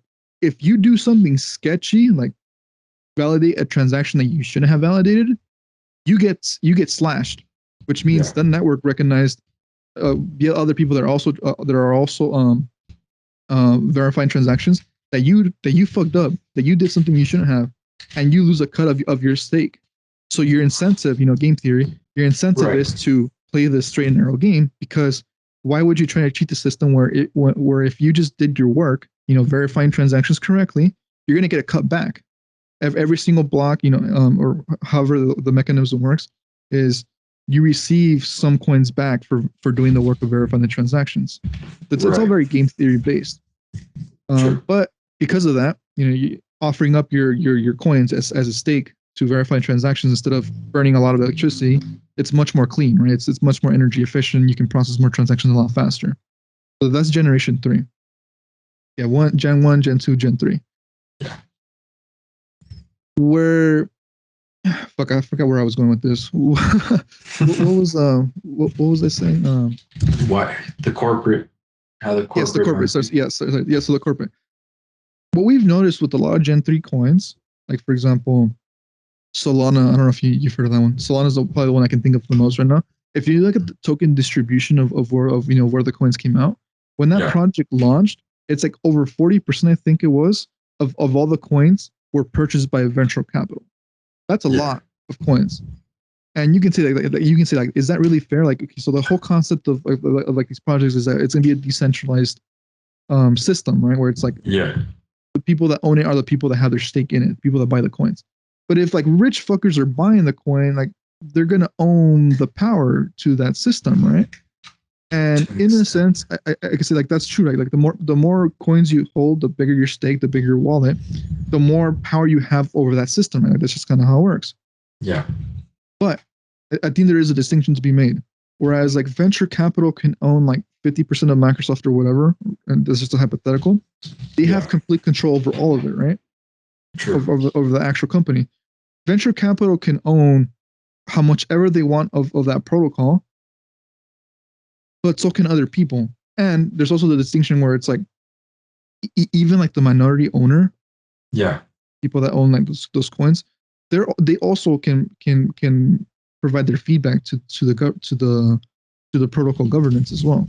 So it's like everybody has a voice in it, not just like the venture capital. Like and it's hard to say like whether that's an actual improvement over the current system, right? Because like, but like, I think it's very important to know a distinction, at least under current like U.S. law.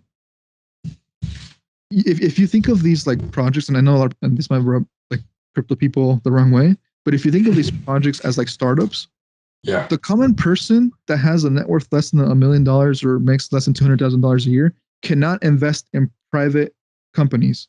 The SEC, I believe, doesn't allow that. So, like commoners like you and I, and the working class, and most of the Americans, if they wanted to invest in a company, they can't. They just can't do it.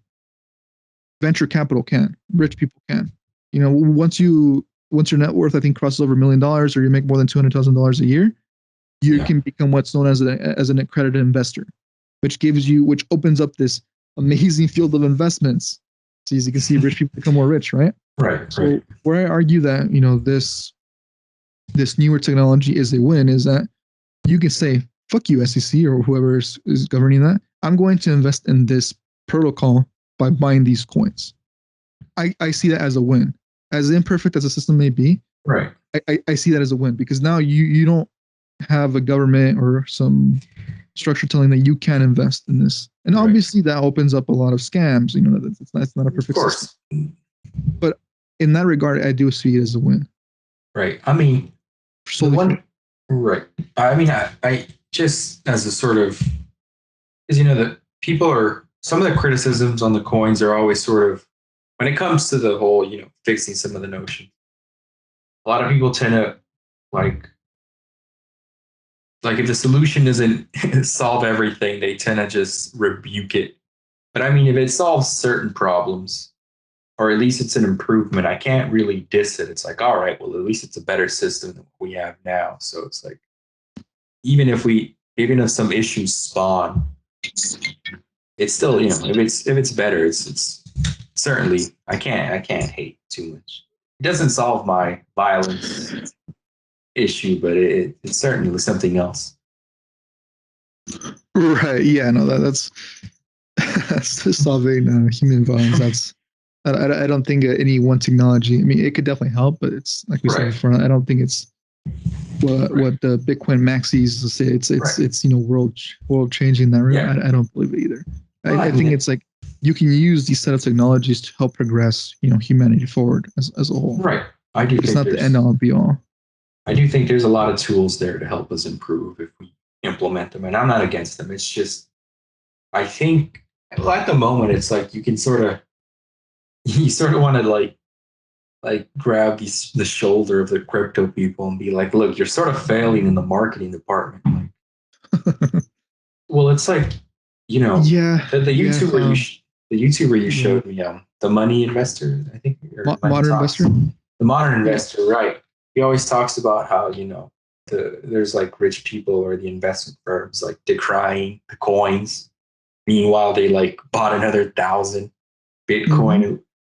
and it's like, look, if you want, like, you don't have to convince them, because even if they lose this bet, like, even like assuming the unthinkable happens, and all to the unthinkable to the Bitcoin maximalists, but their crypto utopia doesn't come, and we sort of stick to our unfeasible standard. It's like, the investment firms are like, whatever, the government will just bail us out again. We just made a bad investment again. Mm-hmm.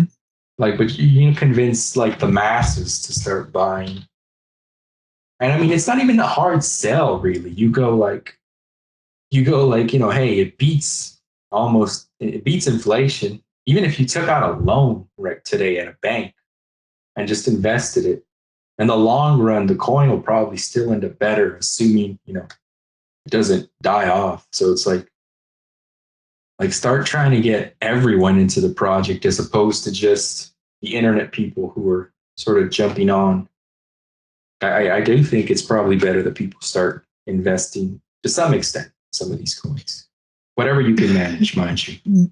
Yeah, and I think that's a whole separate discussion of like, you know, probably while you're in high school, along with like the habit class that you should be learning, you should also be taught how to invest, just Right. generally speaking, like not even into specific industry, just what investing is, how it works, how you use it to, Yeah. not be broke as you're getting old, closer to retirement, things like that. Right. But yeah, that's a whole aside, yeah. Right. I Um, get you. but I will say, because we're coming up against the 2 hour mark, Right. and we should probably close out at some point. Is complete as a complete aside, Jerry, do Yes. you have any New Year's resolutions this year?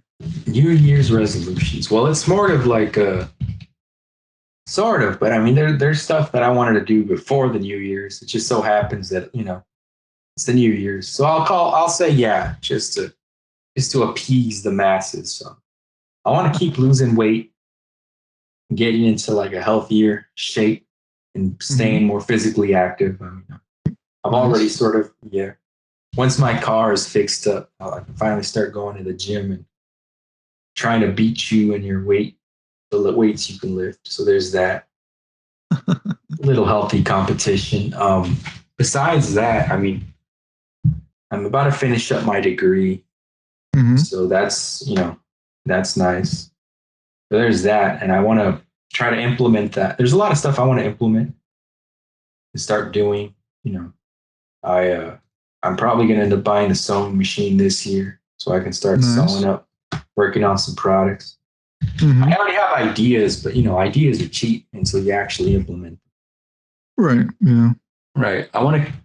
I don't know whether I should invest because time is limited. So is attention. I don't know if I really want to invest too much time on machine learning because part of me finds it interesting. But if I'm worried that I might be spreading myself like too wide without having mastered something as much. So that one's sort of there, and that's about it. I mean, I have like a list of goals that I have in mind, but those are not in reach, so I can't really say them out loud right now. But on a general, it's mostly investing my wealth, losing weight, getting fit, constantly reading and learning, and getting a job so that I can retire sooner than later. Nice. Yeah, those are good goals to have. I think. Yeah. What about you, my friend? More or less, same thing. There's a lot of overlap in with what you said. Right.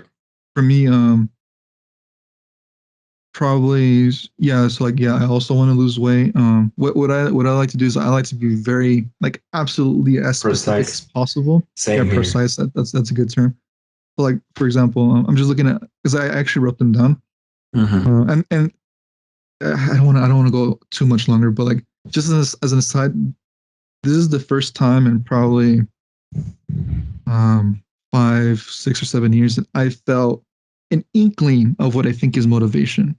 It's a very weird feeling. Like I hate using like the term like New Year's resolutions, like goals. Like I've been doing this pretty much every year. Like I write down like the goals I want to hit, and then I check them off at the end of the year because I hit them, right? Like it's just part of that whole system I have in place.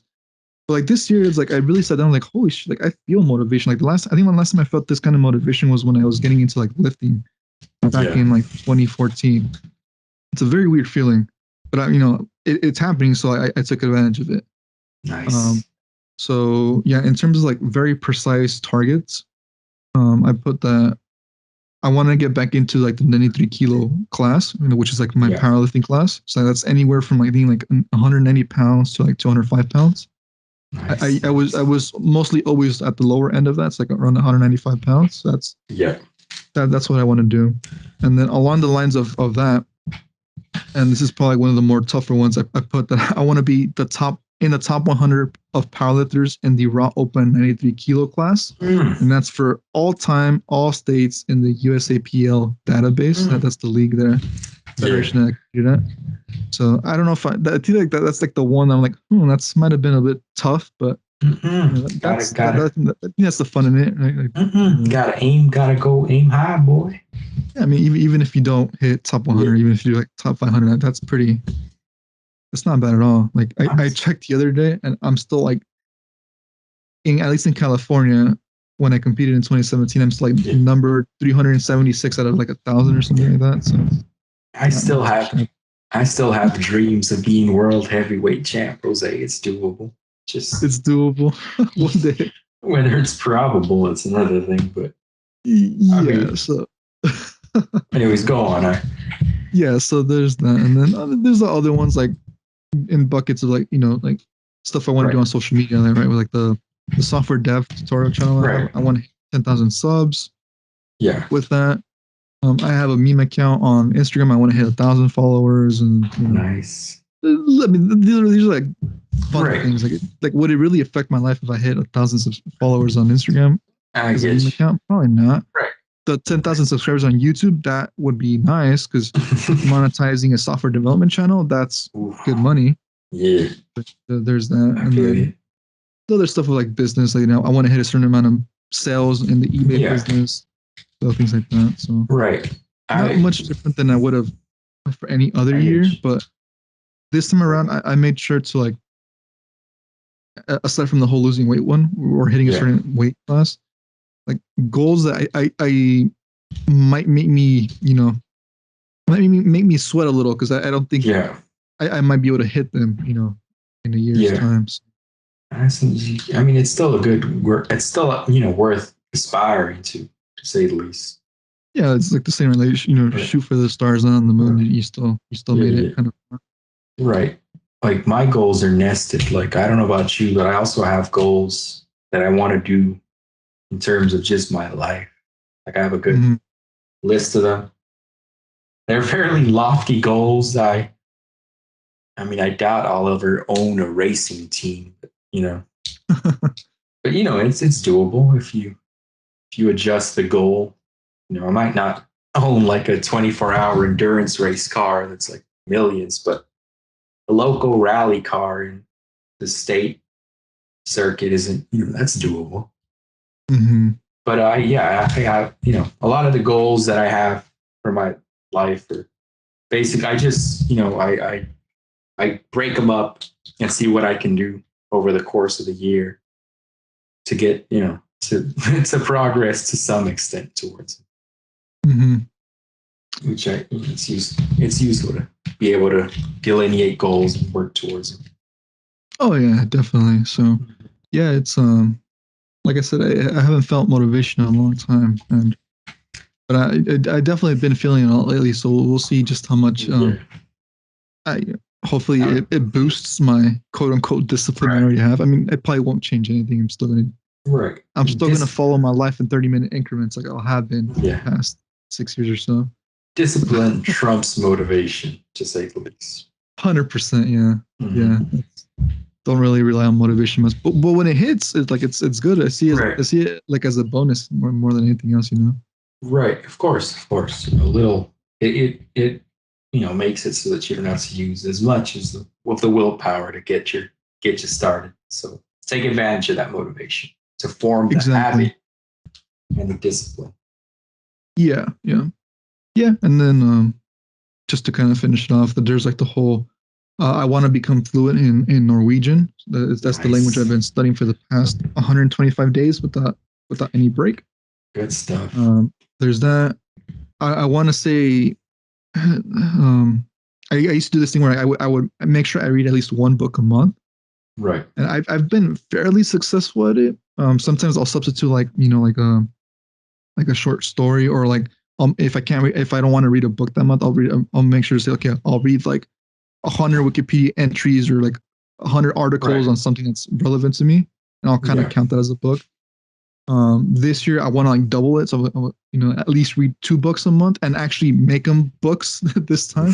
Nice. Which I mean, 2 books a month, like that's not a lot. No. It's you can do it very quickly. Right. But like the change this time is like I dedicated every single day, at least Monday through Friday, 1 hour to read a book every single day. Yeah. Whereas most of like prior years, like I read a lot, but like it was like usually at the end of the day, right? And Right. it's very unscheduled time. But my hope is by making it part of the official 30-minute allotment that I have in my weekly schedule, like I'll be able to hit that 2 books a month very easily. Yeah. Right. I might need to start allotting my time more precisely just to see if I can become more productive. Yeah, I mean, try, and if it works for you, then you might find out like it doesn't work for you, but like some other tweak might, like it's all. I kind of see it I see it as a video game. It's like you tweak your stats and your processes until you find something that does it. I take my games very seriously. Oh, there you go. That might be it. That might be the unlock. I do not play around. Yeah, so there's that, and then also, this, I've been able to successfully internalize my very competitive nature instead of directing it outward. So when someone says like, "I'm gonna be stronger than you in a year's time," I'm like, "All right, bet," and I make sure they don't beat me. Yeah, I know. I enjoy a competition. It's nice. Yeah, it definitely is. So, yeah, man. Glad to see you got goals. You're gonna be trying to hit over the next year. Yeah, I'm probably gonna make them a little more concrete. They think some of them I do are fairly concrete, but I think I'm gonna go even more precise. Yeah, it can't hurt. That's for sure. Can't hurt. Yeah, man. I think we'll kind of leave it at that. 2 hours and 4 minutes. It's pretty good. A lot of stuffs we covered. Yeah. Another 2 hours. Yep. All right. Yeah, I'm gonna cut it right here.